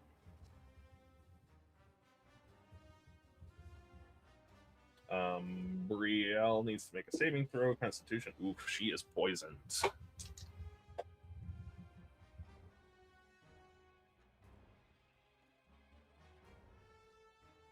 Okay. And another one. Yeah, she takes some damage. Or the table takes some damage from the zombie clot. How much?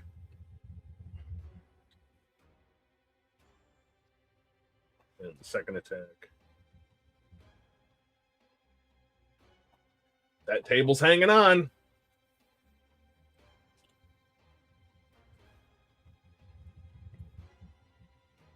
Cam. So if I'm understanding correctly, we're still trying to get into the center tower where those two cultists are?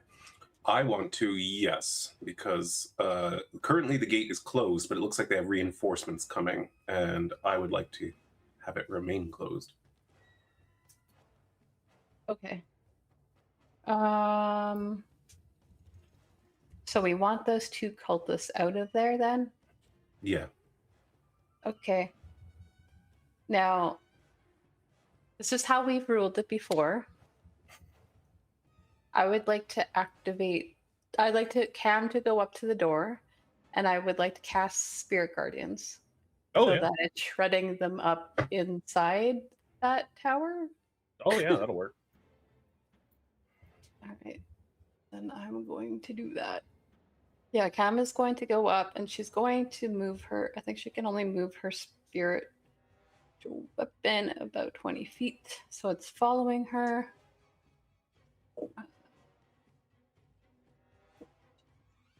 Actually, you know what? I'm not going to do that because I think that counts as a bonus action. I'm going to keep it there.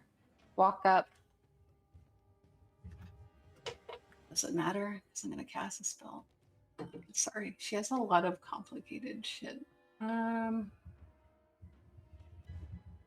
Yep, okay. She's going to move it up with her, and then she'll cast Spirit Guardian so that all of these unicorns just burst out of her and start shredding up the cultists in there.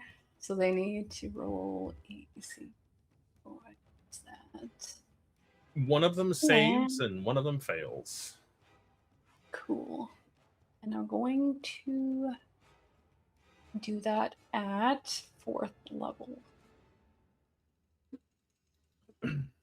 And roll the damage. That'll be 19, so the other one gets half of that.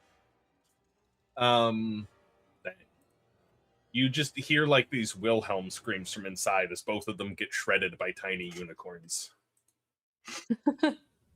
Hello? I'm gonna need you to come out of there. Silence.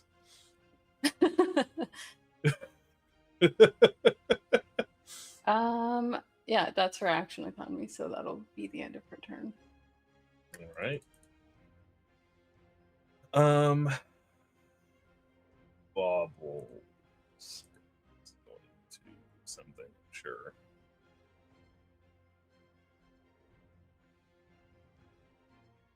Spells.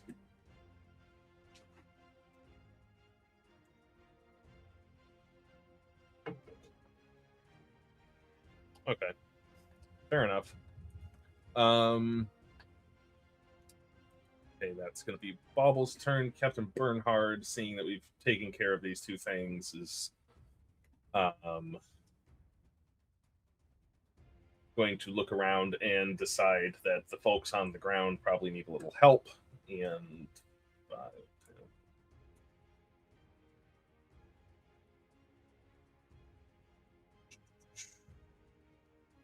is going to dash and vault over the side of the stairs, dash around, and get into flanking with Riven on the Twisted Etten, but that is going to be his entire turn to do that. The Tende is going to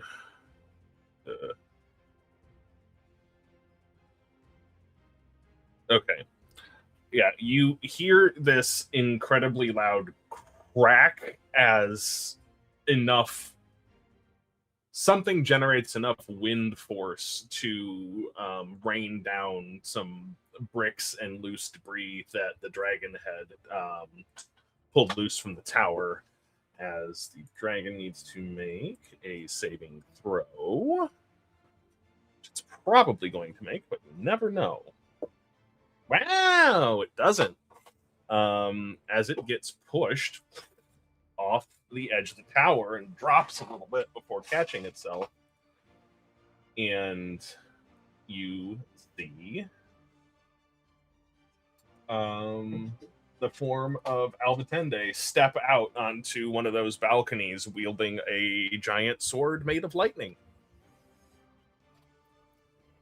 That was her action to do that shove thing. Okay. Yeah, cool. And some other stuff is going on. And back around to the top of the round, you can hear this voice now sounds like it's joined by a second, slightly higher pitched, maybe more feminine voice, sort of like these two voices speaking at the same time on top of each other, as the rumbling in the ground gets more intense, and you can start to see anybody up on the battlements can start to see some cracks forming in the bridge as just the waves start up on the sides, gaining height there. And now the Shinebringer's turn. Going to now Hasted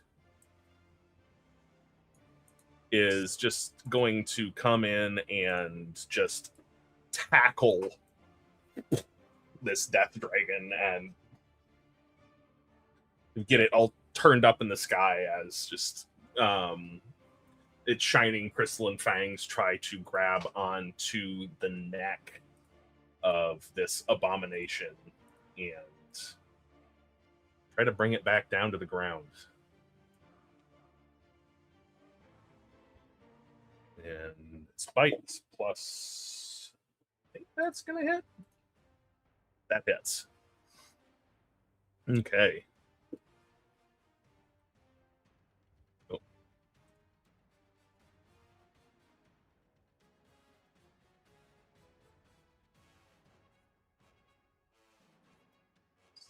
$16, 26. 26 damage to the Death Dragon from the Shinebringer.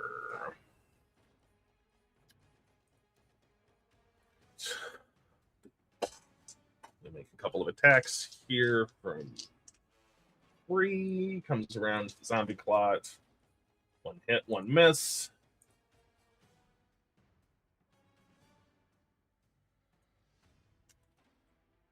Boom. All right, back to Wade.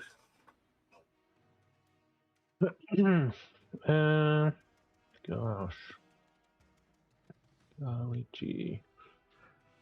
I don't know if I want to wait until all those Fomorians are bunched up and catch them all on fire.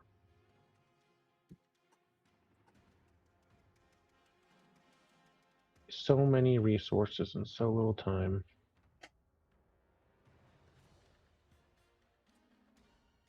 What else I got? Second level spell.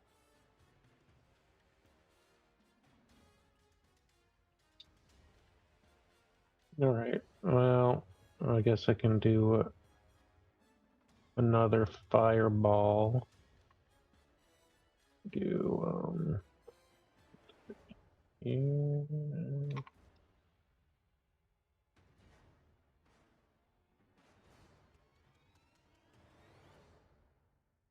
Here, here, here. Here-ish, you know, excluding friendlies and all that. Gotta love an evoker. All right, so that's the Zombie Clot. It's gonna fail. The Etton's getting to be a natural 1, and the Crawling Claws might save again. Let's see, what's their plus? Not enough. That's 31 fire damage, and halved for anybody who saves. Which this time was nobody. 93 points of damage coming out from Wade in that one action. Well done.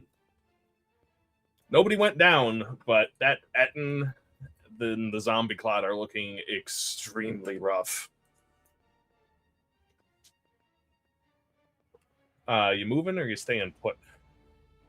I don't know. I feel like this is a good spot for now. Cool. All right, Learas, let's see if you can maintain mastery over where your lunch is located. A Constitution saving throw for me, please.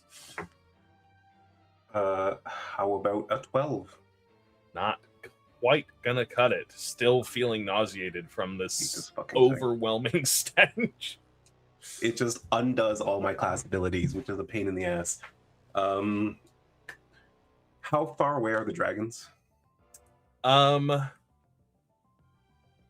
you're in a fog cloud, but you can poke out easily enough. They're about, I'd say, in a straight line. They're about 70 feet away from you at the midpoint. Yeah. Lost a little altitude there with the Shinebringer trying to bring it back down to the ground. Although this thing's fucking annoying the hell out of me. Got a lot of HP though. I don't know. Fuck it. I'm gonna attack it again. Yeah, I'll just attack this thing for now. Straight roll. That's 21. Oh yeah. Cool. That's gonna be these 3. Oof, not great. 3, 5, 8 plus 6, 14. Straight roll. That's going to be a 13 to hit. That is still gonna hit. Yeah. Oh, wow. Okay, I can only miss on a nat 1 then. Nice. Not very this dexterous. Not. And they're very big. Beat my sword.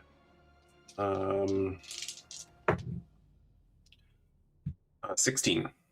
16. And then one more big attack. Well, it's a hit. And I will Hunter's Mark, and I will Hunter's Prey. I can't sneak attack because of the stupid poison condition.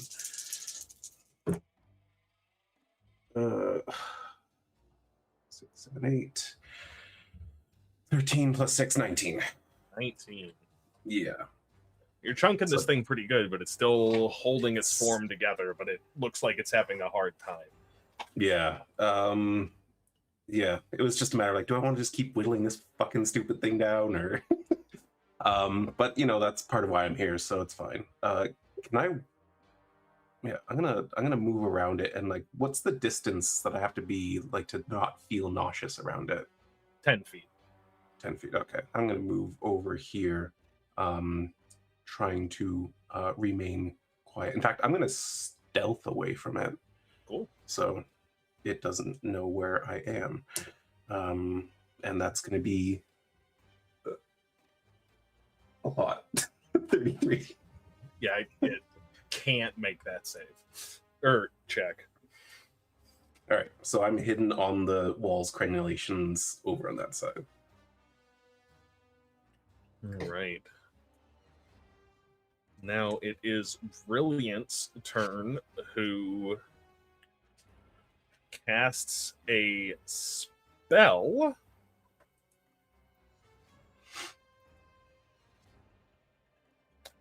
towards the Death Dragon. Please show me her spells. Thank you.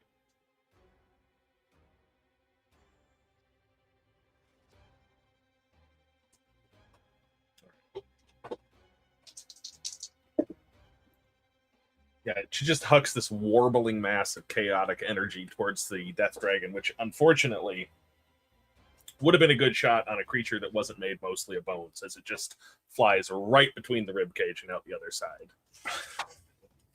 You hear a frustrated squawk. You're in piggyback mode. be, though, is on foot like a chump. It's part of the way through that building.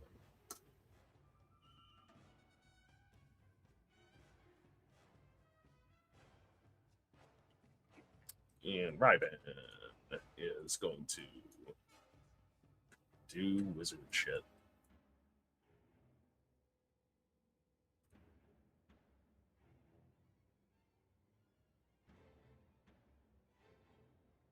Yeah, she looks up in the sky and you can see her casting again what looks like a fairly large spell towards this death dragon, who you can see like on its back, its skeletal wings start for a moment to grow out these little white feathers, and then it uses a legendary resistance to resist the polymorph that she cast on it. Fair enough.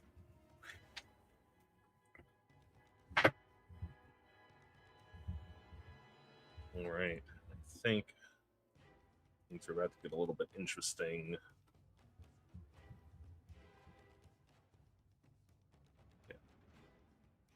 As this Fomorian, who looks a little bit more put together than the others, pushes its way through this zombie clot and out into the main combat area over here. I'm now imagining that he's wearing a tux. That's fantastic. Came with a business suit.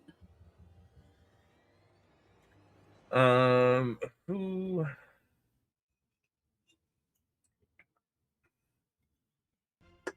All of these things are going to hurt a lot of its allies if they go off right here.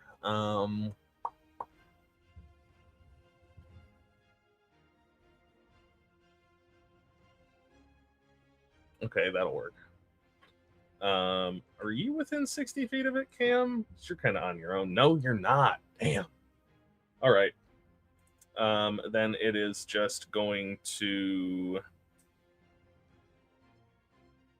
I know what it's going to do.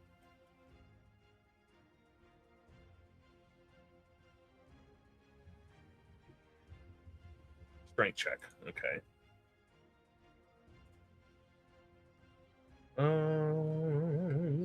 Strength. It's going to be okay.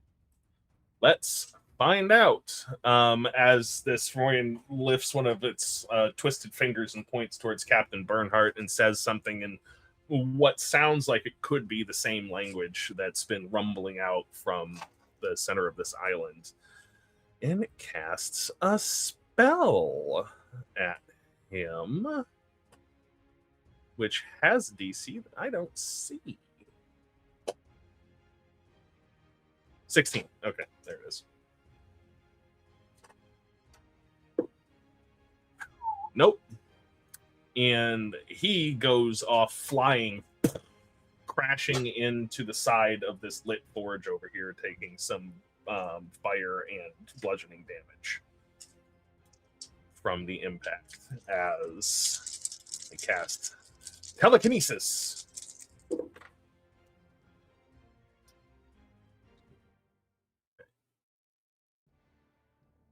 Well, Captain Bernhardt not looking particularly rough after that, thanks to Cam's temporary hit points. That ends. Dashing once again. That's their turn.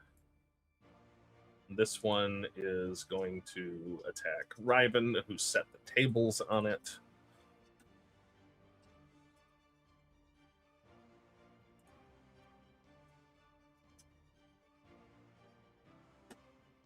And that is going to be 2 attacks.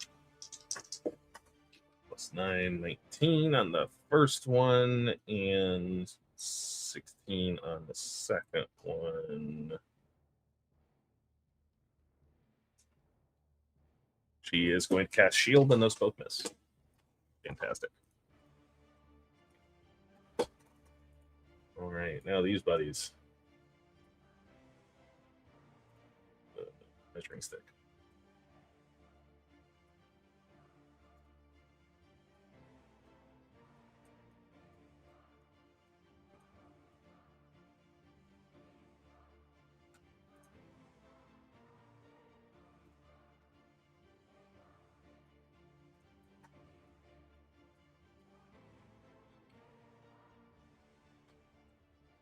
And yeah, I guess because this one just really likes using its ballista now that the Shinebringer is within long range, it's going to fire a ballista bolt at the Shinebringer. Miss wildly. Death Dragon, do you get your breath weapon back? Yes, you do. All right. How long is that cone? That is going to be a 60-foot cone.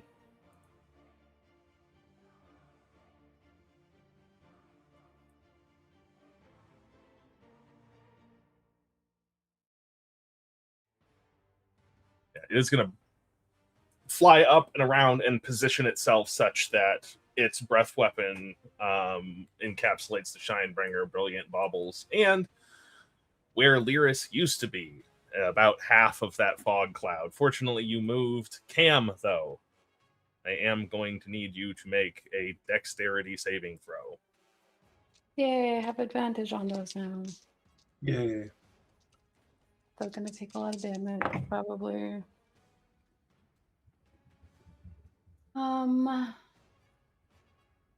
And fail. So that's a 12. It's a 12. Cool. That is a relatively low roll on this. Brilliant and Baubles need to make their saves. Brilliant fails, Baubles succeeds, and the Shinebringer is not resistant. Okay. Plus 5. Shinebringer will succeed. So,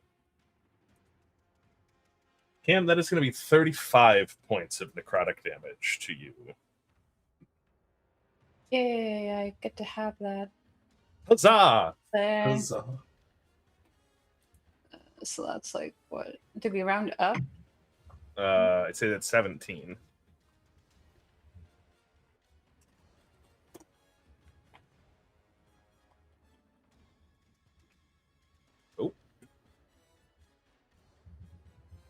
Well, there goes my temp HP.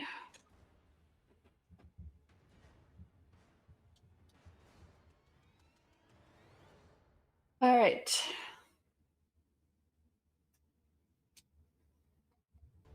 All of that glitter has been seared away by the necrotic energy.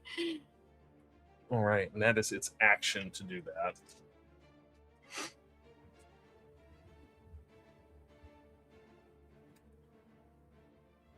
Zombie Clot A has no idea where you are, Learas. It is still swinging around wildly where it thinks you are.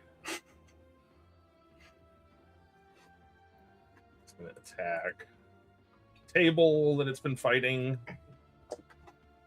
Yeah, this table just is reduced to, with just a pile of corpses falling on top of this table, just smashes in half and is reduced to splinters, and then it uses its other attack to attack Miguel, whose armor class is 18. And does it get through? No, it does not. She manages to dive out of the way. Cam.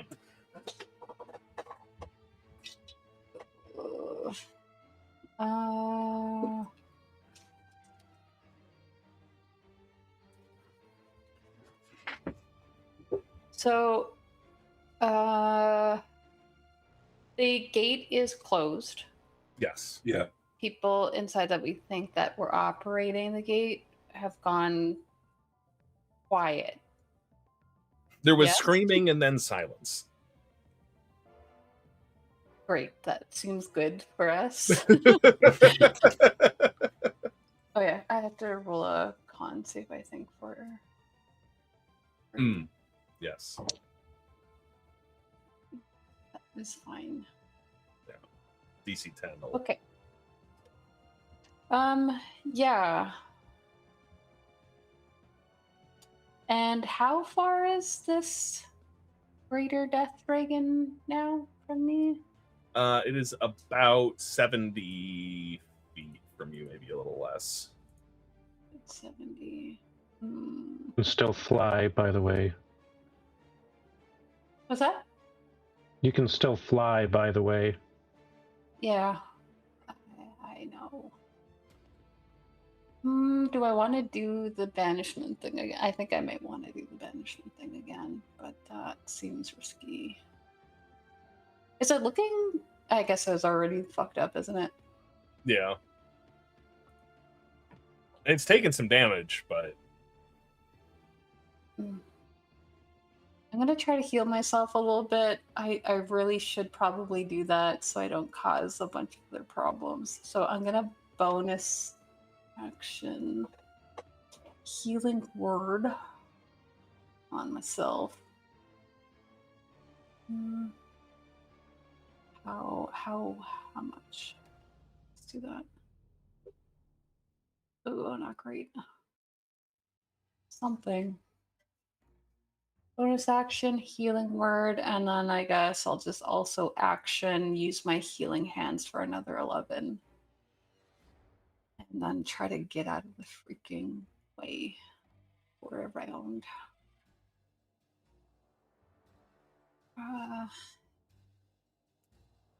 Yeah. I think I'm gonna... Is there a way around this area? Like, can I go past the guardhouse towards where Wade and Learas were? it would involve some jumping and climbing if you didn't want to take the stairs. I We guess just I told can you can fly. still fly. Yeah. You can fly, so then you can do whatever you want. You know what? I'm gonna... Do I want to do that? I'm gonna fly around here, I think. I'm gonna fly... You would be able to see the top of that thing outside of this fog cloud. the zombie plot? Yeah. Hmm. Which you could get within 15 feet of. Yeah, that's fair. Sure. Okay, within 10 let's feet, do though. that. Okay, I guess I would know that from fighting it before. Yeah. Can't tell what 15 feet is on this map. A little bit too close. Yeah, it's about 15. Okay, I will go there, and it needs to roll a wisdom saving throw. It's not great at those. It's gonna be a 10. Perfect. Then I will roll some damage for that.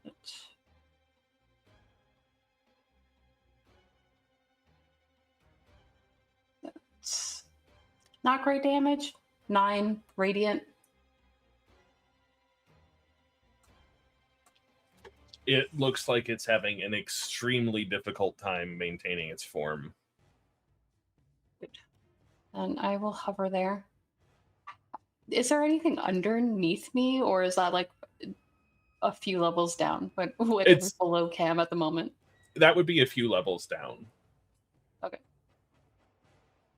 Don't lose concentration, Reed.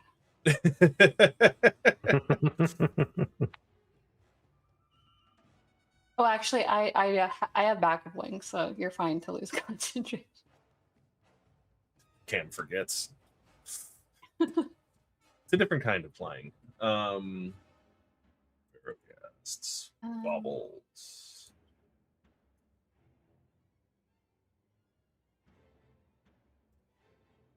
Is going to cast Eldritch Blast. Yeah. Blast it eldritchly. It's going to be another miss from Bobbles. Get together, girl. Damn it, bubbles. Captain Bernhard is going to pick himself up. Oh, still in the telekinesis, right? Yeah. It's going to try and escape from that. Stuck there, being held against this furnace. I'm an idiot. I also had my Twilight Sanctuary. Oh! I'm going to give myself 10 HP too. So. Important. Yeah, Captain Bernhardt's in a little bit of a situation. Alvatende, you can see now, sort of lets go of this lightning sword, which fizzles out into nothing and grabs what appears to be a handful of air, solidifies into what looks like a javelin, and throws it at this dragon. Okay. And while she's throwing the first one, she's grabbing onto another one with the other hand and throws that as well. So many fucking Fomorians, man. Yup. Okay, the first one's going to hit, but the second one is going to miss. As she does 20 points of damage.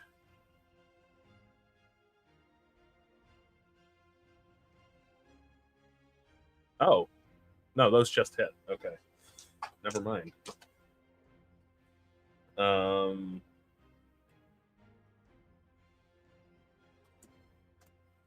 Big damage to the Death Dragon from Alvatende.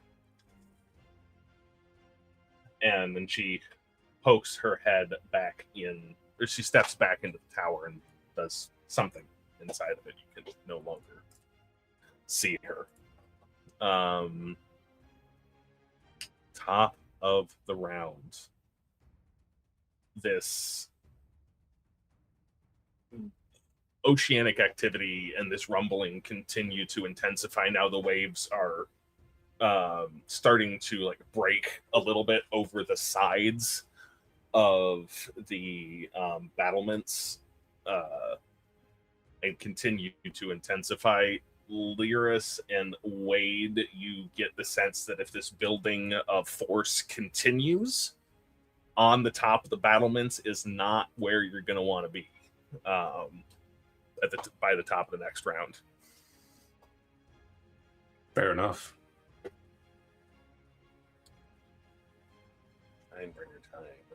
Time.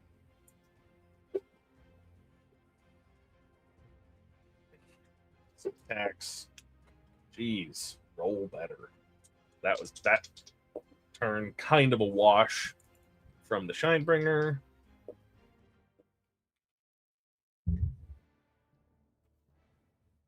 Bree, though, does manage to with her short sword that she's wielding, does manage to finish off that other zombie clot, though. Back to Wade. I don't want having to move is gonna. And y'all can breathe underwater to do what you want to do, but yeah, that's fair. I would have to run through that zombie clot. I don't know if that's where I want to be either. And just for elevation, you're about, I'd say, you're about 15 feet up from the ground level here. Is that just a straight drop over the Yeah. side then? Further on down, there are some buildings that have roofs that you could get out onto from here. Whatever these like structures are near Wade, would he be able to jump to those then to the ground? Yeah, he could probably do that. I think it's, what's your strength score, Wade? Actually, they're close enough where you wouldn't need to roll for it. They're close enough. Okay. Just measured. So like, if I just jump onto this one here, would I be fine? Yeah, you could make that jump and you'd be out of the immediate effect of whatever's going to happen. Alrighty. These Fomorians look like they're a little cold. So I think I'm gonna, let's see here.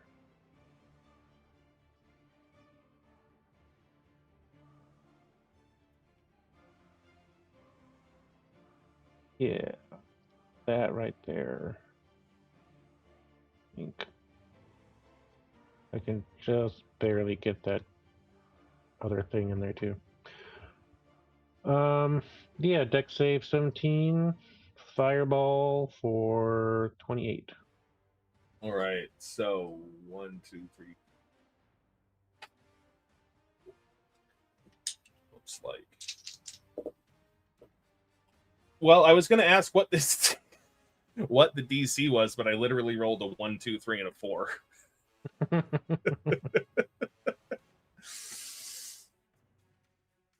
How much damage was that again? 28. 28.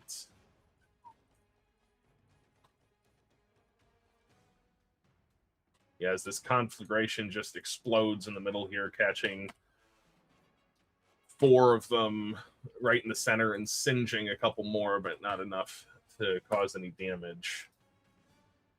It's the highly effective fireball placement there.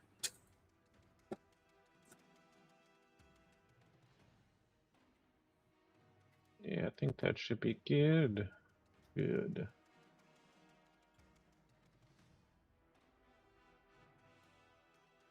All right.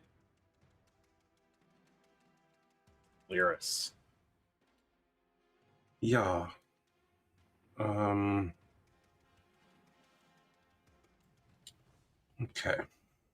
Gonna continue to run along here a little bit until I've got line of sight on where the thing is on the other side there. I will draw my bow. Oh, with the larva of haste in my mouth, would that be a free action?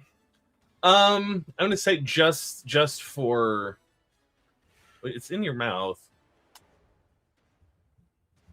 I'll let you use your free object interaction since it's already in there, and you said that earlier. Cool. Then yeah, I'm gonna go ahead and pop that and be hasted. And then I will take my I just tried to control click the thing like we're in Fantasy Grounds. Gonna take my sneak attack against the zombie clock.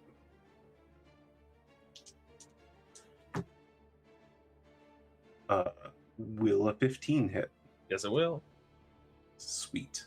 Think about how you'd like to kill this.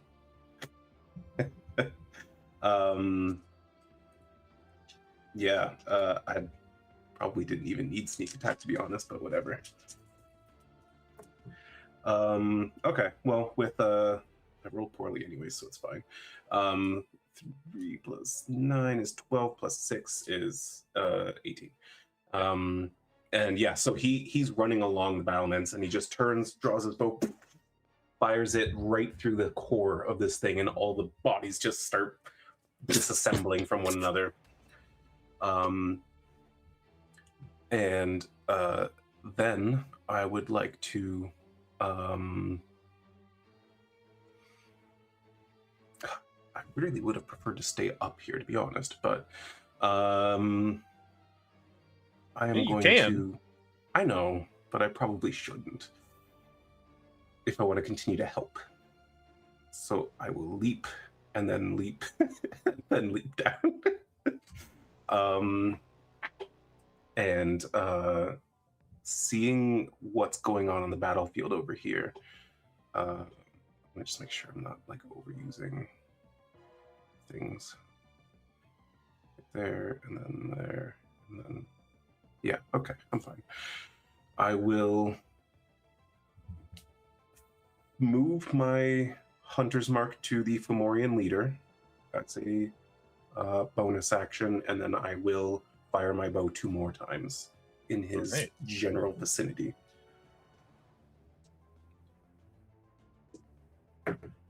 That's a nat 1, so that'll miss.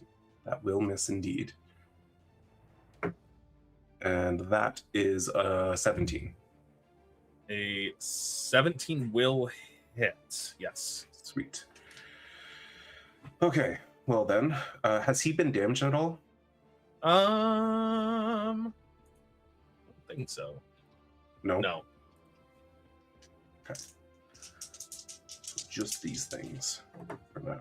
That's going to be 7 plus 6 is 13 piercing. Make a concentration check. It's fine. 13 points of damage. And that's my turn. All right. Brilliant. Is going to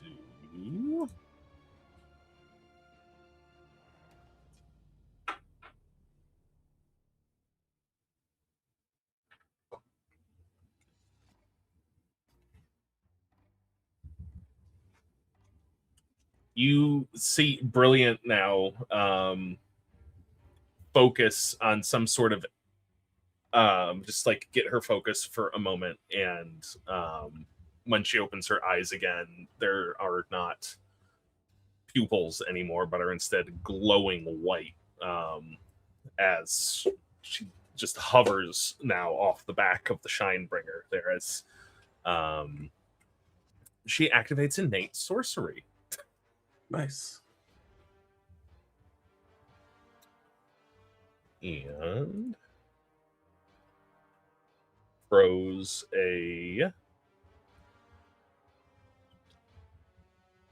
spell at the Death Dragon. Actually, yeah. We'll do another sorcerer. We'll do another Eldritch Blast this time. This time it's gonna hit. Not gonna crit though with a 19, so that'll be amount of damage. Yes, cool.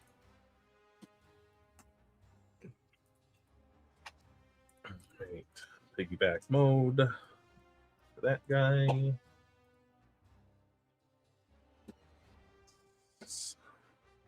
Slowest creature on Earth does not traverse the length of the building this round.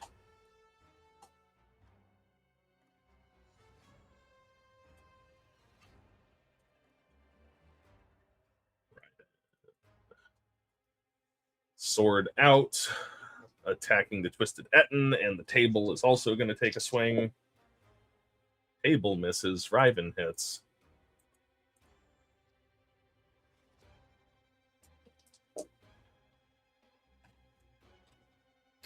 For some damage into the Twisted Etten. Fomorian leader now. It's going to keep that one twisted finger pointed at Captain Bernhardt, and it's going to step closer to you, Learas. Now, I believe that puts them in range. Yes, it does. And they're going... And on this gnarled, twisted staff they're carrying, while pointing the one finger towards Captain Bernhardt, brandishes this staff towards you. See this rune carved in the head of the staff glows in this blood red color, and I need you to make another charisma saving throw for me, please. Ugh. Didn't he use his action on telekinesis? Just maintaining it. Didn't move him at all. That was just for flavor. Ugh, that's a 9. That's a 9. All right. It is going to be, as it sends this corrupting hex towards you, that is, please take 24 points of necrotic damage, and you are cursed for the next 24 hours as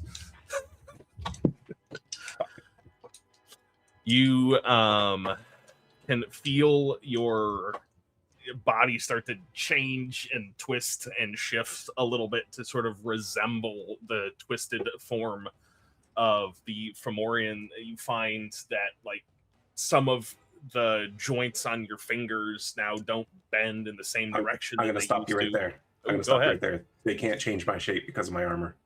This is flavor. You're not being polymorphed.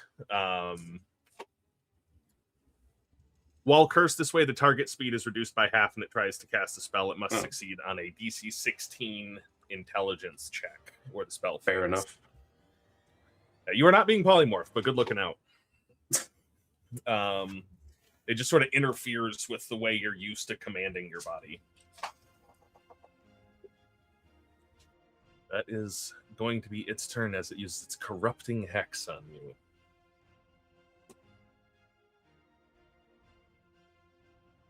Etten still up. Attacking. Yeah, I got attacked by Riven. The table didn't really do anything to it. It's going to make 2 slam attacks against Riven. Both of those are going to hit. Woofta.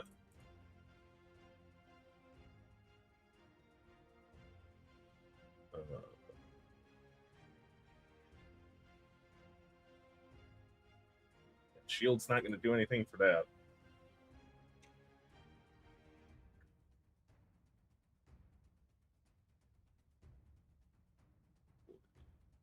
Ouch. Riven is... Holy shit. All of the dice that have been rolled on like the last 5 turns just rolled all on Riven's character sheet at the same time when I tabbed over to it.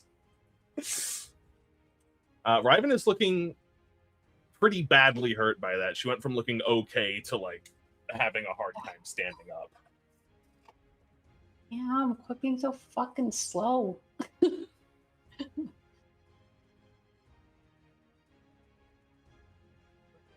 2 guys keep running. They're almost there. When those 2 come in, those Ettins are getting close. These Fomorians are going to make their way across the bridge and say something in a language you don't understand, and then be kind of like what's acting like they're expecting the gate to open, which it doesn't.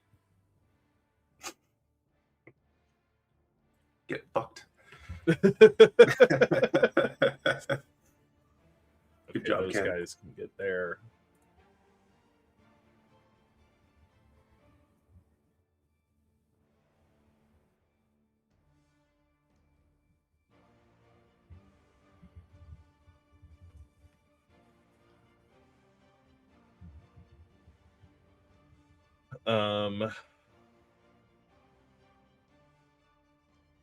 Okay, that one just needed his movement. That one, okay, they're okay. So those ones will get attacks on people this turn. Against 3, hit and a miss.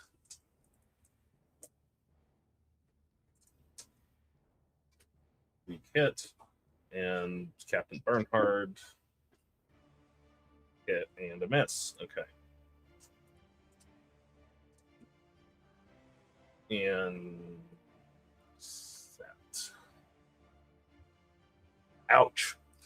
Captain Bernhardt also not looking too great as he failed the saving throw against the Curse of the Evil Eye as he like grows a 3rd vestigial hand out of the back of his neck, and like his legs start to twist and bend into unnatural shapes.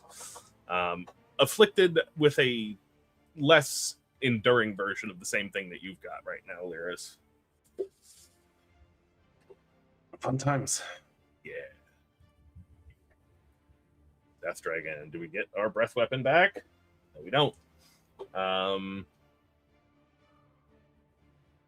is it gonna do? It's not very smart.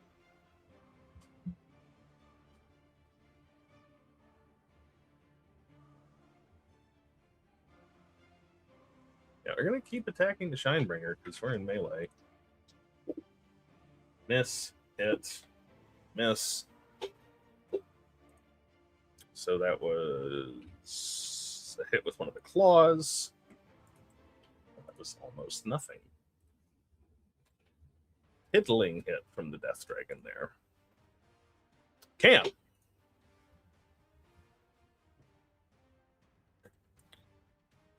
Okay.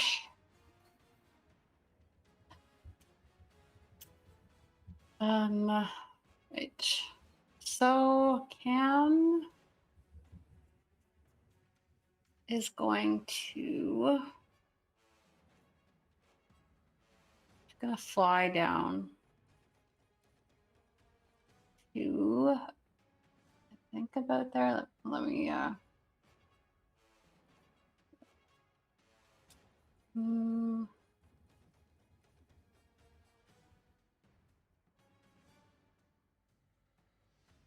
yeah, that'll have to do.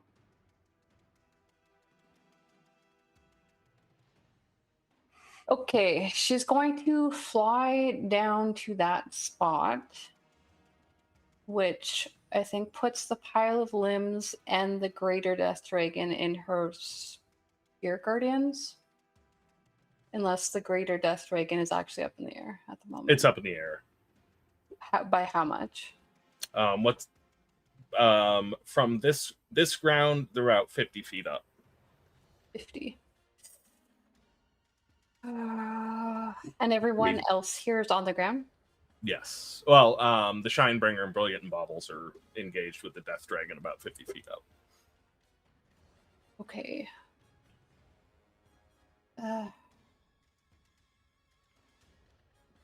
Maybe you should dash. I'm just not sure. I was trying to get Learas and everyone else inside of my Twilight Sanctuary thing so that I could help them a little bit. If you dashed, you could move forward a bit, then move back. True. Okay, so if I went straight this way from where I was on the top of, I was about 20 feet above where the wall ends, and if I went just straight, would I be pretty much engaged with Brilliant and Baubles and the Death Dragon? Yeah, you could have gotten into more or less, depending on you would have the option to put yourself in melee with any of them. Okay, I want to get within 15 feet of the Death Dragon just to trigger the Spirit Guardians. Okay. They need to make a Wisdom saving throw. Ooh, that's not one of its better ones. Oh wait, it's proficient. Never mind. Well, it didn't roll great. This can be a 13, which fails. Okay. Unfortunately, my spiritual weapon is probably not even going to do anything else beyond this. Not great damage. 12 radiant damage to the Death Dragon.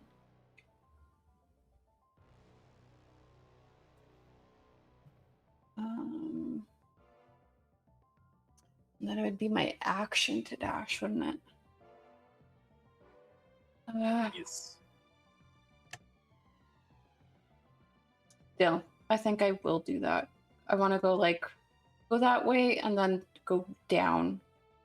I do have Spirit Guardian, so some of these things on the ground will at least get fucked up a little bit.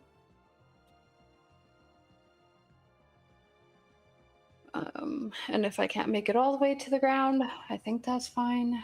You'd be able to make it to the ground if you wanted to. Okay, the pile of limbs then needs to make a Wisdom saving throw. Don't think it can succeed. It is a creature. Huh. I don't think it can succeed. Oh, okay. No, well, if it rolls a natural 20, but it didn't.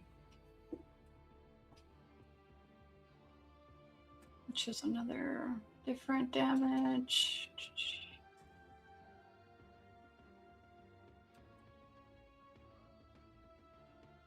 22 radiant damage to that.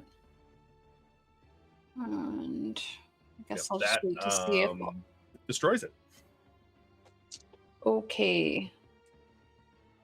And Learas is in the 30 feet. Riven's on the ground right now? Yes. And so is Captain Bernhard. Yes. Okay. Then they are all also within my Twilight Sanctuary. And I will end my turn there. And it's when they start their turn? Yes. I guess I do have a bonus action left. I will try to get my spirit weapon down here. Maybe it'll eventually make its way. It can only go 20 feet, though. It'll probably get here about the same time that other Deep Knight does. Does it have to go down the stairs? No. Okay, so I'll make it go that way, and we'll see. Right. The Barrowghasts stay staunchly focused on the last order that they were given. Wobbles.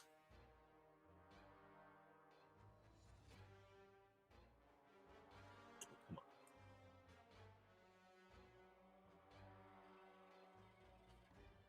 Don't be like that, D&D Beyond.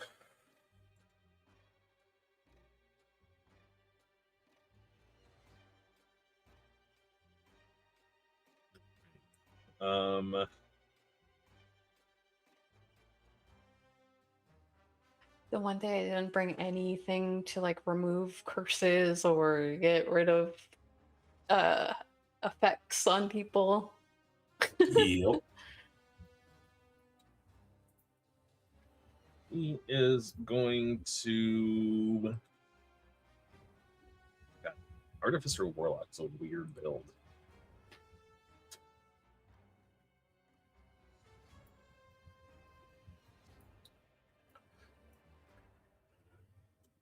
I know what she's going to do. She is going to look down at that Fomorian leader that is assaulting Captain Bernhard and has been giving you a little bit of a hard time, and launch a spell at it. Break its concentration. With, yes. Does that hit? I think that might hit.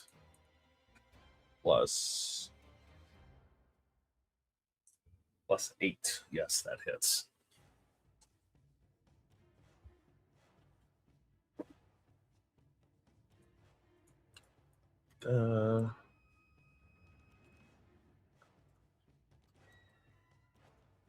Concentration check. Succeeds. No such luck for Captain Bernhard tonight, who is... will take a little bit of fire damage from being held up against that furnace, and is then going to try and escape the grasp. Oh, good. With the 19 on the die, he is able to wrench himself free from the effects of telekinesis, get up, and at least put a little bit of distance between him and the furnace, and not be prone, which is great. Okay. Back inside the tower, Alvatende does something which causes a bolt of lightning to then come out of the tower, or excuse me, to come out of the storm and make its way towards the leader of the Fomorians. Captain Bernhard gets yes. 13 temp HP. Which he is very grateful for.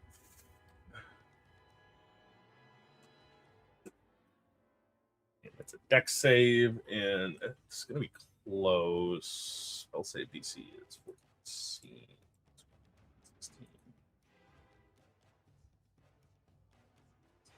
Plus 1. That's not enough. A big damage coming in from Call Lightning.